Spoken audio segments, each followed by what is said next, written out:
Hello, welcome to AGS BEd classes. Today we are going to discuss the second chapter of our paper, Environmental Education, Natural Resources, Problem and Solution. നമ്മൾ first chapter already കഴിഞ്ഞിട്ടുള്ളതാണ് അല്ലെ. ഇനി നമ്മൾ discuss ചെയ്യാൻ പോകുന്നത് second chapter ആണ്. Second ചാപ്റ്ററിന്റെ name indicate ചെയ്യുന്നത് പോലെ തന്നെ ഈ ഒരു ചാപ്റ്ററിൽ നമുക്ക് മെയിൻ ആയിട്ട് പഠിക്കാനുള്ളത് ഏതൊക്കെയാണ് നാച്ചുറൽ റിസോഴ്സസ്, അതുമായിട്ട് റിലേറ്റ് ചെയ്തിട്ടുള്ള പ്രോബ്ലംസ് എന്തൊക്കെയാണ്, അതിന് നമുക്ക് എന്തൊക്കെ സൊല്യൂഷൻസ് ഫൈൻഡ് ചെയ്യാൻ വേണ്ടിയിട്ട് പറ്റും. ഇത്രയും കാര്യങ്ങളാണ് ഈ ഒരു ചാപ്റ്ററിൽ നമുക്ക് ഡിസ്കസ് ചെയ്യാനുള്ളത്. വളരെ സിമ്പിൾ ആയിട്ടുള്ള ഒരു ചാപ്റ്റർ ആണ് കേട്ടോ. നമുക്ക് അറിയാവുന്ന കാര്യങ്ങൾ തന്നെയാണ്. നമ്മൾ ഡെയിലി ലൈഫിൽ എക്സ്പീരിയൻസ് ചെയ്തിട്ടുള്ളത് അല്ലെങ്കിൽ എന്താ നമ്മൾ ഡെയിലി ലൈഫിൽ കണ്ടുകൊണ്ടിരിക്കുന്ന ചില പ്രോബ്ലംസ് ഒക്കെയാണ് കേട്ടോ. അപ്പൊ നമുക്ക് നമ്മളെ സറൗണ്ടിങ്സുമായിട്ട് റിലേറ്റ് ചെയ്തിട്ട് പഠിക്കാൻ പറ്റുന്ന ഒരു ചാപ്റ്റർ ആണ് കേട്ടോ. നമുക്ക് ചാപ്റ്ററിലോട്ട് പോകാം അല്ലെ. ഓക്കെ, ഈ ഒരു ചാപ്റ്ററിൽ നമുക്ക് മെയിൻ ആയിട്ട് പഠിക്കാനുള്ളത് ഞാൻ ഓൾറെഡി പറഞ്ഞു കഴിഞ്ഞു. നേച്ചുറൽ റിസോഴ്സസിനെ കുറിച്ചിട്ട് പഠിക്കാനുണ്ട് അല്ലെ. ഏതൊക്കെയാണ് നമുക്ക് വരുന്ന റിസോഴ്സസ്? ലാൻഡ് റിസോഴ്സ് ഉണ്ട്, ഫോറസ്റ്റ് റിസോഴ്സ് ഉണ്ട്, വാട്ടർ റിസോഴ്സ് ഉണ്ട്, mineral resource, food resource, energy resources അല്ലെ. ലാൻഡ് റിസോഴ്സ് എന്തായിരിക്കും? അതിന് റിലേറ്റ് ചെയ്തിട്ടുള്ള കുറച്ച് പ്രോബ്ലംസ് ഉണ്ട് അല്ലെ. സോയിൽ ഇറോഷൻസ്, ലാൻഡ് സ്ലൈഡ്, അങ്ങനെ കുറച്ചധികം പ്രോബ്ലംസ് ഉണ്ട്. അതിനെ എങ്ങനെ പ്രിവെന്റ് ചെയ്യാം, അതിനെ പ്രിവെന്റ് ചെയ്യാൻ വേണ്ടിയിട്ട് നമുക്ക് എന്തൊക്കെ സൊല്യൂഷൻസ് നമുക്ക് പറയാൻ വേണ്ടിയിട്ട് പറ്റും, അങ്ങനെയുള്ള കാര്യങ്ങളൊക്കെയാണ് ലാൻഡ് റിസോഴ്സ് എന്ന് പറഞ്ഞിട്ടുള്ള ടോപ്പിക്കിൽ നമുക്ക് പഠിക്കാനുള്ളത് കേട്ടോ. ഫോറസ്റ്റ് റിസോഴ്സ് നമുക്കുണ്ട് അല്ലെ. സെക്കൻഡ് ആയിട്ട് നോക്കുകയാണെങ്കിൽ ഫോറസ്റ്റ് റിസോഴ്സിൽ നമുക്ക് എന്തൊക്കെയായിരിക്കും പ്രോബ്ലംസ് വരിക? ഡീഫോറസ്റ്റേഷൻ അല്ലെ. അപ്പൊ അത് പ്രിവെന്റ് ചെയ്യാൻ വേണ്ടിയിട്ട് നമുക്ക് എന്തൊക്കെ കൊണ്ടുവരാൻ വേണ്ടിയിട്ട് പറ്റും, ഏതൊക്കെ ലോയുടെ ഹെൽപ്പോട് കൂടിയാണ് നമുക്ക് ഡീഫോറസ്റ്റേഷൻ പ്രിവെന്റ് ചെയ്യുക, എങ്ങനെയാണ് നമ്മൾ ഫോറസ്റ്റിനെ കൺസേർവ് ചെയ്യേണ്ടത്, അങ്ങനെയുള്ള കാര്യങ്ങളൊക്കെയാണ് ആ ഒരു പാർട്ടിൽ നമ്മൾ ഡിസ്കസ് ചെയ്യുന്നത്. തേർഡ് വൺ ആയിട്ട് വരുന്നത് വാട്ടർ റിസോഴ്സ് ആണ്. വാട്ടർ റിസോഴ്സ് ആയിട്ട് റിലേറ്റ് ചെയ്തിട്ട് എന്തൊക്കെയായിരിക്കും വരിക? വാട്ടർ പൊല്യൂഷൻ വരാം അല്ലെ. അതുപോലെ തന്നെ വാട്ടർ സ്കേസിറ്റി വരാം അല്ലെ. അപ്പൊ അതൊക്കെ എങ്ങനെയാണ് നമ്മൾ അവോയ്ഡ് ചെയ്യുക, അതിന് വേണ്ടിയിട്ട് എന്തൊക്കെയാണ് നമുക്ക് എന്ത് ചെയ്യാൻ വേണ്ടി പറ്റും, ആസ് എൻ ഇൻഡിവിജ്വൽ നമുക്ക് എന്തൊക്കെയാണ് ചെയ്യാൻ വേണ്ടിയിട്ട് പറ്റുക, അങ്ങനെയുള്ള കാര്യങ്ങളൊക്കെയാണ് ആ ഒരു പോർഷനിൽ ഡിസ്കസ് ചെയ്യുന്നത്. ഇതേ പാറ്റേണിൽ തന്നെ എന്ത് ചെയ്യുന്നുണ്ട്, എല്ലാ നാച്ചുറൽ റിസോഴ്സിനെ കുറിച്ചിട്ട് നമ്മൾ ഡിസ്കസ് ചെയ്യുന്നുണ്ട്. അതിന് വരുന്ന പ്രോബ്ലംസ്, മെയിൻ ആയിട്ട് വരുന്ന പ്രോബ്ലംസ് എന്തൊക്കെയാണെന്നുള്ളത് നമ്മൾ ഡിസ്കസ് ചെയ്യുന്നുണ്ട്. അത് അവോയ്ഡ് ചെയ്യാൻ വേണ്ടിയിട്ട് അല്ലെങ്കിൽ ആ പ്രോബ്ലംസിനെയൊക്കെ ഓവർകം ചെയ്യാൻ വേണ്ടിയിട്ട് നമുക്ക് എന്തൊക്കെ സൊല്യൂഷൻസ് പുട്ട് ഫോർവേഡ് ചെയ്യാൻ വേണ്ടി പറ്റും, അല്ലെങ്കിൽ എന്തൊക്കെ സൊല്യൂഷൻസ് നമുക്ക് കൊണ്ടുവരാൻ വേണ്ടിയിട്ട് പറ്റും, അങ്ങനെയുള്ള കാര്യങ്ങളൊക്കെയാണ് നമ്മൾ ഈ ഒരു ചാപ്റ്ററിൽ മെയിൻ ആയിട്ട് ഡിസ്കസ് ചെയ്യാൻ വേണ്ടിയിട്ട് പോകുന്നത്. ഓക്കെ, ചാപ്റ്ററിലോട്ട് പോവാം അല്ലെ. Various kind of natural resources നമ്മൾ പറഞ്ഞു, ഓൾറെഡി പറഞ്ഞിട്ടുള്ളതാണ് അല്ലെ. നമ്മൾ നാച്ചുറൽ റിസോഴ്സസിന്റെ കൈൻഡ്സ് നോക്കുകയാണെങ്കിൽ നമുക്ക് ലാൻഡ് റിസോഴ്സ് ഉണ്ട്, ഫോറസ്റ്റ് റിസോഴ്സ് ഉണ്ട്, വാട്ടർ റിസോഴ്സ് ഉണ്ട്, മിനറൽ റിസോഴ്സ് ഉണ്ട്, ഫുഡ് റിസോഴ്സ്, എനർജി റിസോഴ്സസ്. ഇത്രയും റിസോഴ്സസ് ആണ് മെയിൻലി നമുക്കുള്ളത്. അതുമായിട്ട് റിലേറ്റ് ചെയ്തിട്ടുള്ള കുറച്ച് കാര്യങ്ങളാണ് നമ്മൾ ഈ ഒരു ചാപ്റ്ററിൽ പഠിക്കാൻ വേണ്ടിയിട്ട് പോകുന്നത്. ഓക്കെ, ഫസ്റ്റ് നമുക്ക് ലാൻഡ് റിസോഴ്സിനെ കുറിച്ചിട്ട് നോക്കാം അല്ലെ. ലാൻഡ് റിസോഴ്സ് നമ്മൾ നോക്കുകയാണെങ്കിൽ ടോട്ടൽ വേൾഡിന്റെ ഏരിയ നോക്കുമ്പോൾ അതിൽ 29% ആണ് ലാൻഡ് ആയിട്ടുള്ളത് അല്ലെ. ബാക്കിയുള്ളതൊക്കെ ഓഷ്യൻ അല്ലെങ്കിൽ എന്താണ്, ഓഷ്യൻ ഫോർമാറ്റിലാണ് കിടക്കുന്നത് അല്ലെ. അതായത് വാട്ടർ റിസോഴ്സസ് ആയിട്ടാണ് ബാക്കിയുള്ള പാർട്ട് കിടക്കുന്നത് അല്ലെ. അപ്പൊ നമ്മൾ നോക്കുമ്പോൾ വേൾഡിന്റെ ടോട്ടൽ ഏരിയയിൽ 29% ആണ് എന്തായിട്ട് വരുന്നത്, ലാൻഡ് റിസോഴ്സിന്റെ ഒരു പെർസെന്റേജ് ലെവലിൽ വരുന്നത്. അത് 149 മില്യൺ സ്ക്വയർ കിലോമീറ്റർ ആണ് വരുന്നത്. Okay, out of 510 million square meter of world total area, land accounts for nearly 29%. It is distributed in the form of continents like Asia, Europe, Africa, North America, South America and Australia. Okay, അപ്പോൾ നമുക്ക് അറിയാവുന്ന കാര്യം തന്നെയാണ് അല്ലെ. Land resources എന്ന് പറഞ്ഞിട്ടുണ്ടെങ്കിൽ നമ്മുടെ കര അല്ലെ, അതായത് നമ്മുടെ എന്താ പറയാ ലാൻഡ് ആയിട്ട് കിടക്കുന്ന പാർട്ട്, അത് 29% ആണ്. ടോട്ടൽ വേൾഡ് ഏരിയ നോക്കുമ്പോൾ 29% ആണ് എന്ത് കിടക്കുന്നത്, ലാൻഡ് ആയിട്ട് കിടക്കുന്നത്. അത് നമുക്കറിയാം. നമ്മുടെ കോണ്ടിനെന്റിലെ ഡിഫറെന്റ് എന്താ പറയാ കോണ്ടിനെന്റുകളായിട്ടാണ് അത് നമ്മൾ സബ് ഡിവൈഡ് ചെയ്തിട്ടുണ്ടല്ലേ. കുറച്ചുകൂടെ അത് മാൻമെയ്ഡ് ആയിട്ട്, അതായത് മനുഷ്യനാണ് അത് സബ് ഡിവൈഡ് ചെയ്തിട്ടുണ്ടെങ്കിൽ കൂടെ നമ്മൾ അങ്ങനെയാണ് പറയാ അല്ലെ. ലാൻഡിനെ നമ്മൾ Asia, Europe, Africa, north America, south America, Australia അങ്ങനെയുള്ള കോണ്ടിനെന്റ്സിന്റെ ഫോമിൽ ഡിസ്ട്രിബ്യൂട്ട് ചെയ്ത് കിടക്കുന്ന 29% പാർട്ടിനെയാണ് വേൾഡിന്റെ ടോട്ടൽ ഏരിയ കൺസിഡർ ചെയ്യുമ്പോൾ അതിന്റെ 29% ഏരിയയാണ് നമ്മൾ എന്ത് പറയാ, ലാൻഡ് റിസോഴ്സസ് എന്ന് പറയാ അല്ലെ. അപ്പൊ നമുക്ക് ഡൗട്ട് ഉണ്ടായിരിക്കും മേ ബി ഈ നമ്പേഴ്സ് ഒക്കെ നിങ്ങൾ പഠിക്കണമെന്നുള്ളത്. ഓക്കെ, ഏറ്റവും ബെറ്റർ പഠിക്കുന്നത് തന്നെയാണ് അല്ലെ. എന്തുകൊണ്ടാ? കാരണം നമുക്ക് ലാൻഡ് റിസോഴ്സ് ആയിട്ട് റിലേറ്റ് ചെയ്തിട്ടുള്ള പ്രോബ്ലംസിനെ കുറിച്ച് ചോദിക്കുകയാണെങ്കിൽ നമ്മൾ ഫസ്റ്റ് എങ്ങനെ എഴുതാം, ഒരു എസ്സേ ഒക്കെ എഴുതുമ്പോൾ എന്താണ് ലാൻഡ് റിസോഴ്സ് എന്നുള്ളത് ഇൻട്രൊഡക്ഷൻ പാർട്ടിൽ കൊടുക്കൂലേ, പിന്നെയാണ് നമ്മൾ മെയിൻ പാർട്ടിലോട്ട് പോവാം. അപ്പൊ എപ്പോഴും നമ്മൾ എന്ത് ചെയ്യണം, ഓരോ റിസോഴ്സിനെ കുറിച്ചിട്ടും പ്രോപ്പർ ആയിട്ട് നമുക്ക് 1, 2, 3 പോയിന്റ്സുകൾ നമുക്ക് അറിഞ്ഞിരിക്കണം. ഓക്കെ, എന്നിട്ട് അത് എക്സ്പാൻഡ് ചെയ്യുന്ന രീതിയിലായിരിക്കണം നിങ്ങൾ പോകേണ്ടത്. അപ്പൊ നിങ്ങൾ ഷോർട്ട് നോട്ട് ഉണ്ടാക്കി പഠിക്കുമ്പോൾ ശ്രദ്ധിക്കുക, ഒരു ലാൻഡ് ഈ ഒരു ചാപ്റ്ററിൽ നിങ്ങൾ ഫോക്കസ് ചെയ്യേണ്ടത് ഓരോ റിസോഴ്സിനെ കുറിച്ചിട്ടും നിങ്ങൾക്ക് അറ്റ്ലീസ്റ്റ് ഒരു 2 പോയിന്റ്സ് എങ്കിലും അറിഞ്ഞിരിക്കണം. പിന്നെ അതുമായിട്ട് റിലേറ്റ് ചെയ്തിട്ടുള്ള പ്രോബ്ലംസും നിങ്ങൾക്ക് അറിഞ്ഞിരിക്കണം, അതെങ്ങനെയാണ് സോൾവ് ചെയ്യാന്നുള്ളത്. അത്രയാണ് ഈ ഒരു ചാപ്റ്ററിൽ മെയിൻ ആയിട്ട് വരുന്നത്. ഇനി നമ്മൾ നോക്കുമ്പോൾ ഹൈറ്റിന്റെ ഡിഫറൻസിനനുസരിച്ച് ലാൻഡിനെ എന്ത് ചെയ്തിട്ടുണ്ട്, ഡിഫറെന്റ് ഫോംസ് ആക്കിയിട്ട് നമ്മൾ തിരിച്ചിട്ടുണ്ട്. Based on the height variation, land surface area of the earth is classified into number of land forms like mountains, hills, plateaus, plains and valley. നമുക്കറിയാവുന്ന കാര്യം തന്നെയാണ് അല്ലെ. നമ്മൾ ഈ ലാൻഡ് ഏരിയ നോക്കുമ്പോൾ എല്ലാതും ഒരേപോലെയല്ല എടുക്കുന്നത് അല്ലെ. നമുക്ക് എന്തുണ്ട്, മൗണ്ടെയിൻസ് ഉണ്ട്, ഹിൽസ് ഉണ്ട്, പ്ലാറ്റീസ് എന്ന് പറഞ്ഞിട്ടുണ്ടെങ്കിൽ നമ്മൾ പീഠഭൂമി എന്ന് പറയും. ഈ തേർഡ് പിക്ചർ ആണ് പ്ലാറ്റീസ് കേട്ടോ, അറിയുന്ന വിചാരിക്കുന്നു. അതായത് ഒരു കട്ട് ചെയ്ത മാതിരിയുള്ള ഒരു പോർഷൻ, ഈ ഒരു ലാൻഡ് ഫോം, ഇതിനെയാണ് നമ്മൾ പ്ലാറ്റീസ് എന്ന് പറയാം. പിന്നെ പ്ലെയിൻസ് നമുക്കറിയാം അല്ലെ, എന്താ സമതലങ്ങൾ അല്ലെ. പിന്നെന്താ വാലി ആയിട്ട്, കുന്നി ചെരുവുകളായിട്ടൊക്കെ എന്തുണ്ട്, നമുക്ക് ഓരോ ഹൈറ്റ് വേരിയേഷൻ അനുസരിച്ച് നമ്മൾ നോക്കുകയാണെങ്കിൽ തന്നെ ലാൻഡിനെ ഡിഫറെന്റ് ഫോംസ് ആയിട്ടാണ് നമുക്ക് കാണാൻ വേണ്ടിയിട്ട് പറ്റുക അല്ലെ. അപ്പൊ ഓരോ ഹൈറ്റിന്റെ വേരിയേഷൻ അനുസരിച്ചിട്ട് ലാൻഡിനെ ഡിഫറെന്റ് ഫോംസിൽ എന്ത് ചെയ്തിട്ടുണ്ട്, ക്ലാസിഫൈ ചെയ്തിട്ടുണ്ട്. നമ്മൾ ടോട്ടൽ വേൾഡ് ഏരിയ നോക്കുമ്പോൾ 25% മൗണ്ടെയിൻസ് ആണ്, 45% ആണ് പ്ലെയിൻസ്, 30% ആണ് പ്ലാറ്റീസ് ആയിട്ട് വരുന്നത്. ഓക്കെ, മൗണ്ടെയിൻസ് എത്രയാണ്, 25%, 45% ആണ് പ്ലെയിൻസ് വരുന്നത്, ആൻഡ് 30% ആണ് നമ്മൾ പ്ലാറ്റീസ് വരുന്നത്. Okay, of these landforms, riverine plains and coastal plains play vital role in human life. നമുക്കറിയാം നമ്മള് ഹ്യൂമൻ ലൈഫിന്റെ എവല്യൂഷൻ ഒക്കെ നോക്കുകയാണെങ്കിൽ ഒരു പീരീഡില് നമ്മൾ വാട്ടർ റിസോഴ്സിന്റെ അടുത്ത് എന്ത് ചെയ്യുന്ന നമ്മുടെ ആ ഒരു ഡെവലപ്മെന്റും കാര്യങ്ങളൊക്കെ, അതായത് ആ ഒരു പ്ലേസിൽ കൂടുതൽ നമ്മുടെ ഹ്യൂമൻ പോപ്പുലേഷൻ ഇൻക്രീസ് ചെയ്യുന്ന ഒരു പ്രോസസ് ഒക്കെ ഉണ്ടായിരുന്നു അല്ലെ. അതായത് ഏറ്റവും നമുക്ക് ഹ്യൂമൻസിന് സർവൈവ് ചെയ്യാൻ ഫേവറബിൾ ആയിട്ടുള്ള കണ്ടീഷൻ ഒക്കെ വരുന്നത് എവിടെയായിരിക്കും, പ്ലെയിൻസ് റീജിയനിലും. അതുപോലെ എന്തെങ്കിലും നമ്മുടെ മെയിൻ ആയിട്ടുള്ള ആവശ്യങ്ങളാണല്ലേ, വാട്ടർ വേണം, ഫുഡ് വേണം, ഷെൽട്ടർ വേണം. അപ്പൊ ഏതെങ്കിലും ഒരു വാട്ടർ ബോഡീന്റെ അടുത്ത് കോൺസെൻട്രേറ്റ് ചെയ്തിട്ട് എന്ത് ചെയ്യുന്നു, ഹ്യൂമൻ പോപ്പുലേഷൻ ഒക്കെ ഇൻക്രീസ് ചെയ്ത് വരുന്ന രീതിക്ക്, ഹ്യൂമൻ പോപ്പുലേഷൻ അവിടെ വരുന്ന രീതിക്ക് നമ്മൾ എപ്പോഴും കാണുന്നതാണ് അല്ലെ. അപ്പം ഏറ്റവും എന്താ മെയിൻ ആയിട്ട് ഹ്യൂമൻ ലൈഫിന് ഏറ്റവും സർവൈവ് ചെയ്യാൻ ഏറ്റവും എളുപ്പമായിട്ടുള്ളത് ഇങ്ങനെയുള്ള വാട്ടർ ബോഡീസിന്റെ നിയർ ആയിട്ടുള്ള പ്ലേസസ് ആയിരുന്നു. അതുകൊണ്ട് തന്നെ നമ്മൾ നോക്കുമ്പോൾ പ്ലെയിൻസിന് തന്നെ എന്താ, റിവറൈൻ പ്ലെയിൻസിലും അതുപോലെ കോസ്റ്റൽ പ്ലെയിൻസിലും ആയിരുന്നു എന്തായിരുന്നത്, ഹ്യൂമൻ ലൈഫ് നമുക്ക് കൂടുതലായിട്ട് കാണാൻ വേണ്ടിയിട്ട് പറ്റുക. Okay, of these land forms, riverine plains and coastal plains plays a vital role in human ലൈഫിലെ. റിവറൈൻ പ്ലെയിൻസ് എന്ന് പറഞ്ഞിട്ടുണ്ടെങ്കിൽ നദീതടങ്ങളിലെ, അതായത് ഒരു റിവറിന്റെ രണ്ട് സൈഡിലും ആയിട്ട് എന്ത് ചെയ്യാൻ പറ്റും, നമുക്ക് പോപ്പുലേഷൻസ് കാണാൻ വേണ്ടിയിട്ട് പറ്റിയിരുന്നു അല്ലെ.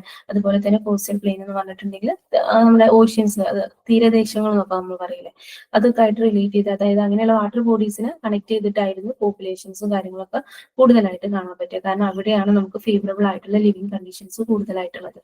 Okay, nearly 66% of world population is concentrated in the plain region, mainly because of favorable living condition. Of the total world area, land area, 1% exists as a human habitat, 11% as agricultural land, 24% as grazing lands, 33% as forest, 28% as rocky hills, desert and swamps, and 38 as reserved areas. Okay, just നിങ്ങൾക്ക് പറ്റുകയാണെങ്കിൽ എന്ത് ചെയ്യാം, ഈ ഒരു പെർസെൻറ്റേജും കാര്യങ്ങളൊക്കെ പഠിച്ചു വെക്കാം കേട്ടോ. ഓക്കെ, അതായത് ടോട്ടൽ വേൾഡ് ലാൻഡ് നോക്കുകയാണെങ്കിൽ ഹ്യൂമൻ ഹാബിറ്റാറ്റ്സ് ഉള്ളത് എവിടെയാണ്, ഒരു 1% മാത്രമേ ഉള്ളൂ. ബാക്കിയുള്ളതൊക്കെ എന്താണ്, അഗ്രികൾച്ചറൽ ലാൻഡ് ആയിട്ടും ഗ്രേസിൽ ലാൻഡ് ആയിട്ടും ഫോറസ്റ്റ് ഒക്കെ ആയിട്ടാണ് എന്ത് ചെയ്യുന്നത്, ഡിസ്ട്രിബ്യൂട്ട് ചെയ്ത് കിടക്കുന്നത്. ഓക്കെ, ഇനി നമുക്ക് മെയിൻ ആയിട്ടുള്ള ഒരു പോയിന്റ് ആണ് അല്ലെ, നമ്മൾ ലാൻഡ് റിസോഴ്സിനെ കുറിച്ചിട്ട് നമ്മൾ കുറച്ച് പോയിന്റ്സ് നോക്കി. ഇനി അതിനെ അഫക്ട് ചെയ്യുന്ന ഫാക്ടേഴ്സ് അല്ലെ, ഏതൊക്കെയായിരിക്കും, സോയിൽ ഇറോഷൻ ഉണ്ട്, ലാൻഡ് സ്ലൈഡ് ഉണ്ട്, ഡെസർട്ടിഫിക്കേഷൻ ഉണ്ട് അല്ലെ. ഓക്കെ, എന്താ സോയിൽ ഇറോഷനും ലാൻഡ് സ്ലൈഡും തമ്മിലുള്ള ഡിഫറൻസ്? സോയിൽ ഇറോഷൻ എന്ന് പറഞ്ഞിട്ടുണ്ടെങ്കിൽ ഈ പിക്ചർ കണ്ടിട്ടുണ്ടെങ്കിൽ നിങ്ങൾക്ക് മനസ്സിലാവില്ലേ, ഒരു മുകളിലുള്ള ലെയർ മാത്രം എന്ത് ചെയ്യാണ്, ഒരു പ്ലേസിൽ നിന്നും വേറൊരു പ്ലേസിലോട്ട് ഡ്രിഫ്റ്റ് ചെയ്ത് പോകുന്ന ആ ഒരു പ്രോസസ്സിനെയാണ് നമ്മൾ സോയിൽ ഇറോഷൻ എന്ന് പറയാം. ഇനി ലാൻഡ് സ്ലൈഡ് എന്ന് പറഞ്ഞിട്ടുണ്ടെങ്കിൽ എന്താ, ഒരു മൗണ്ടെയിൻ ഒക്കെ എടുക്കുകയാണെങ്കിൽ അല്ലെങ്കിൽ ഏതെങ്കിലും ഒരു പാർട്ട് കംപ്ലീറ്റ് സ്ലൈഡ് ചെയ്തിട്ട് വരുന്ന ആ ഒരു പ്രോസസ്സിനെയാണ് ലാൻഡ് സ്ലൈഡ് എന്ന് പറയാം അല്ലെ. ലാൻഡ് സ്ലൈഡ് ഒക്കെ നമുക്കറിയാം, നമ്മുടെ വയനാട്ടിലൊക്കെ നടന്നത് ലാൻഡ് സ്ലൈഡ് ആണ് അല്ലെ. അപ്പൊ ഇതിനെ കുറിച്ചിട്ട് നമുക്ക് എന്ത് ചെയ്യാം, ഡീറ്റെയിൽ ആയിട്ട് നോക്കാം കേട്ടോ. അപ്പൊ നിങ്ങൾ ലാൻഡ് റിസോഴ്സിനെ കുറിച്ചിട്ട് പഠിക്കുകയാണെങ്കിൽ എന്താണ് ലാൻഡ് റിസോഴ്സ് എന്ന് പഠിക്കണം. നെക്സ്റ്റ് നിങ്ങൾക്ക് വരുന്നത് ഫാക്ടേഴ്സ് അഫക്റ്റിംഗ് ലാൻഡ് റിസോഴ്സ് ആണല്ലേ. 3 ഫാക്ടേഴ്സ് ആണുള്ളത്. Soil erosion, land slide, desertification. Okay. Soil erosion. Soil erosion is the drifting of top layer of the soil from one place to another. It is a natural process. Loss of vegetation makes lands more susceptible to erosion. എന്താ പറയുന്നത്? Soil erosion എന്ന് പറഞ്ഞിട്ടുണ്ടെങ്കിൽ സോയിലിന്റെ മുകളിലുള്ള ആ ഒരു top layer drift ചെയ്ത് പോകുന്ന ആ ഒരു പ്രോസസ്സിനെയാണ് സോയിൽ ഇറോഷൻ എന്ന് പറയാം. ഓക്കെ, നമ്മള് മണ്ണൊലിപ്പ് എന്നൊക്കെ പറയില്ലേ, അതാണ് സോയിൽ ഇറോഷൻ. ഓക്കെ, അപ്പൊ എന്ത് ചെയ്യാണ്, ഇതൊരു നാച്ചുറൽ പ്രോസസ് ആണല്ലേ. മെയിൻലി എങ്ങനെയാ അത് നടക്കുക, ഒന്നല്ലെങ്കിൽ വിൻഡ് ആയിരിക്കും അല്ലെ, ഒരു പ്ലേസിൽ നിന്നും അതിന്റെ ടോപ്പ് ലെയർ വിൻഡ് ത്രൂ എന്ത് ചെയ്യാൻ വേണ്ടിയിട്ട് പറ്റും, ഒരു പ്ലേസിൽ നിന്നും മറ്റൊരു പ്ലേസിലോട്ട് ഡ്രിഫ്റ്റ് ചെയ്യാൻ വേണ്ടിയിട്ട് പറ്റും. പിന്നെ എന്ത് പറ്റും, വാട്ടർ ത്രൂവും പറ്റും അല്ലെ. അതായത് റെയിൻ മഴയൊക്കെ നല്ല രീതിക്ക് വന്നു കഴിഞ്ഞാൽ നമുക്ക് അറിയാലോ എന്ത് ചെയ്യും, ആ ടോപ്പ് ലെയർ ഒലിച്ചു പോകൂലെ. അപ്പം അങ്ങനെയൊക്കെ എന്ത് ചെയ്യും, സോയിൽ ഇറോഷന് നടക്കാം. അപ്പൊ സോയിൽ ഇറോഷന് മെയിൻലി നടക്കാനുള്ള ഒരു റീസൺ ആണ് എന്ത്, പ്ലാന്റ്സ് ഒക്കെ കുറയാ അല്ലെ. അപ്പൊ എന്ത് ചെയ്യും, പ്ലെയിൻ ആയിട്ട് കിടക്കുന്ന ഏരിയാസ് ആയിരിക്കും. അപ്പം ഒന്നുമില്ലാതെ പ്ലാന്റുകളൊന്നും ഇല്ലാതെ പ്ലെയിൻ ആയിട്ട് കിടക്കുന്ന ഏരിയാസ് ആണെങ്കിൽ ഒന്നുകൂടെ എളുപ്പമാണല്ലേ എന്താ, ഈ ഡ്രിഫ്റ്റിംഗ് ഒന്നുകൂടെ എന്ത് ചെയ്യാൻ പറ്റും, പെട്ടെന്ന് നടക്കാൻ വേണ്ടിയിട്ട് പറ്റും. ഓക്കെ, അപ്പൊ അതുകൊണ്ട് തന്നെ ലോസ് ഓഫ് വെജിറ്റേഷൻ ആണ് എന്ത് ചെയ്യുന്നത്, സോയിൽ ഇറോഷന് മെയിൻ ആയിട്ട് റീസൺ ആയിട്ട് വരുന്നത്. അപ്പൊ നമ്മളൊക്കെ ട്രീസ് ഒക്കെ ഒരുപാട് നമ്മൾ കട്ട് ചെയ്ത് ഒഴിവാക്കണം, അല്ലെങ്കിൽ എന്ത് ചെയ്യണം, വെജിറ്റേഷൻ ഒക്കെ വളരെ കുറവാണെന്നുണ്ടെങ്കിൽ എന്ത് ചെയ്യും, ആ ഒരു ഏരിയയിൽ എന്ത് ചെയ്യും, സോയിൽ ഇറോഷൻ സംഭവിക്കും. സോയിൽ ഇറോഷൻ സംഭവിച്ചാൽ എന്താ, ആ ഒരു സോയിലിന്റെ ഫെർട്ടിലിറ്റി നഷ്ടപ്പെടൂല. ഫെർട്ടിലിറ്റി നഷ്ടപ്പെട്ട് കഴിഞ്ഞിട്ടുണ്ടെങ്കിൽ ഗ്രാജുവലി അത് എന്തായിട്ട് മാറും, ഒരു ഡെസേർട്ട് ആയിട്ട് മാറും. ഓക്കെ, അപ്പം ഈ സോയിൽ ഇറോഷൻ ഒക്കെ പ്രിവെന്റ് ചെയ്യേണ്ടത് വളരെ ഇമ്പോർട്ടന്റ് ആയിട്ടുള്ള കാര്യമാണ് അല്ലെ. കാരണം ഒരു ഫെർട്ടൈൽ ലാൻഡിനെ ഒരു ഇൻഫെർട്ടൈൽ ലാൻഡ് ആക്കാൻ വേണ്ടിയിട്ട് എന്ത് പറ്റും, സോയിൽ ഇറോഷന് പറ്റും. അപ്പൊ നമ്മൾ ഇനീഷ്യൽ സ്റ്റേജിൽ തന്നെ അതൊക്കെ എന്ത് ചെയ്യേണ്ട ആവശ്യമുണ്ട്, പ്രിവെന്റ് ചെയ്യേണ്ട ഇത് അത്യാവശ്യമാണല്ലേ. അപ്പൊ അത് എന്തൊക്കെയാണ് അതിന് വേണ്ടിയിട്ട് നമുക്ക് ചെയ്യാൻ പറ്റുക എന്നുള്ളതൊക്കെയാണ് നമ്മൾ ഡിസ്കസ് ചെയ്യാൻ വേണ്ടി പോകുന്നത് കേട്ടോ. അപ്പൊ നമുക്ക് സെക്കൻഡ് ഓക്കെ, എന്തൊക്കെയാണ് സോയിൽ ഇറോഷനിൽ റീസൺ ആയിട്ട് വരുന്നത് നോക്കാല്ലേ. ചിലത് എന്താണ്, നാച്ചുറൽ ഫാക്ടേഴ്സ് ഉണ്ട്. നാച്ചുറൽ ഫാക്ടേഴ്സ് എന്തൊക്കെയാ, വിൻഡ്, വാട്ടർ അല്ലെ. ഇനി മാൻ ഇൻഡ്യൂസ്ഡ് ഫാക്ടേഴ്സ് ഉണ്ടാവാറുണ്ട്. എങ്ങനെയാ മാൻ ഇൻഡ്യൂസ്ഡ് ഫാക്ടേഴ്സ് വരിക, നമ്മൾ ഫോറസ്റ്റ് ഒക്കെ ഡിസ്ട്രക്ട് ചെയ്യാണല്ലേ, അല്ലെങ്കിൽ ഫോറസ്റ്റ് ഒക്കെ നമ്മൾ ഇല്ലാണ്ടാക്കാണ്. അപ്പൊ എന്ത് ചെയ്യും, ആ ഒരു പാർട്ടിലുള്ള വെജിറ്റേഷൻ, ആ ഒരു പാർട്ടിലുള്ള പ്ലാന്റ്സും കാര്യങ്ങളൊക്കെ ഇല്ലാണ്ടാവാണ്. അപ്പൊ ഒന്നുകൂടെ എന്ത് ചെയ്യും, സോയിൽ ഇറോഷന് ഒന്നുകൂടെ പെട്ടെന്ന് സംഭവിക്കാൻ വേണ്ടിയിട്ട് അത് ഹെൽപ്പ് ചെയ്യും അല്ലെ. ഇനി മൈനിങ് ഓപ്പറേഷൻസ്, അതുപോലെ എന്താ നമ്മുടെ എല്ലാ ഡെവലപ്മെന്റൽ ആക്ടിവിറ്റീസും, നമ്മൾ പറയും ഹ്യൂമന്റെ ഡെവലപ്മെന്റൽ ആക്ടിവിറ്റീസ് ആണെന്ന് പറയും. പക്ഷെ ഏത് ഡെവലപ്മെന്റൽ ആക്ടിവിറ്റീസ് നോക്കട്ടെ, മെയിൻലി നമ്മൾ നോക്കുമ്പോൾ ഡാം, ബ്രിഡ്ജ് അങ്ങനെയുള്ള കാര്യങ്ങളൊക്കെ നോക്കുമ്പോൾ നമുക്ക് അത്യാവശ്യം നല്ലൊരു നാച്ചുറൽ ഹാബിറ്റാറ്റ് ഇതിന് ഇല്ലാണ്ടാക്കേണ്ടി വരും അല്ലെ. അത്യാവശ്യം നല്ലൊരു എമൗണ്ട് ട്രീസിനെ കട്ട് ചെയ്യേണ്ടി വരും. അപ്പൊ ആ ഒരു പാർട്ടിലൊക്കെ ഈ പ്ലാന്റ്സും കാര്യങ്ങളൊക്കെ ഇല്ലാണ്ടാവുമ്പോൾ എന്ത് ചെയ്യും, അതൊന്നുകൂടെ സോയിൽ ഇറോഷന് പെട്ടെന്ന് നടക്കാൻ വേണ്ടിയിട്ട് ഹെൽപ്പ് ചെയ്യും അല്ലെ. അപ്പം അതൊക്കെ എന്താണ്, സോയിൽ ഇറോഷൻ ഉള്ള റീസൺസ് ആയിട്ട് വരുന്നുണ്ട്. പിന്നെ വരുന്നതാണ് over grazing of cattle, leaves and land barren and make it susceptible for soil erosion by wind and water അല്ലെ. എന്താ ഓവർ ഗ്രേസിംഗ് അല്ലെ. ഗ്രേസിംഗ് എന്നുള്ളതൊരു നമ്മളൊരു നോർമൽ ലെവലിലാണെങ്കിൽ ഇഷ്യൂ ഇല്ല അല്ലെ. പക്ഷെ നമ്മളത് ഓവർ ആയി കഴിഞ്ഞിട്ടുണ്ടെങ്കിൽ എന്ത് സംഭവിക്കും, അതും എന്തിനും ഹെൽപ്പ് ആവുന്നതാണ് പറയുന്നത്, സോയിൽ ഇറോഷന് ഹെൽപ്പായിട്ട് മാറും. Okay,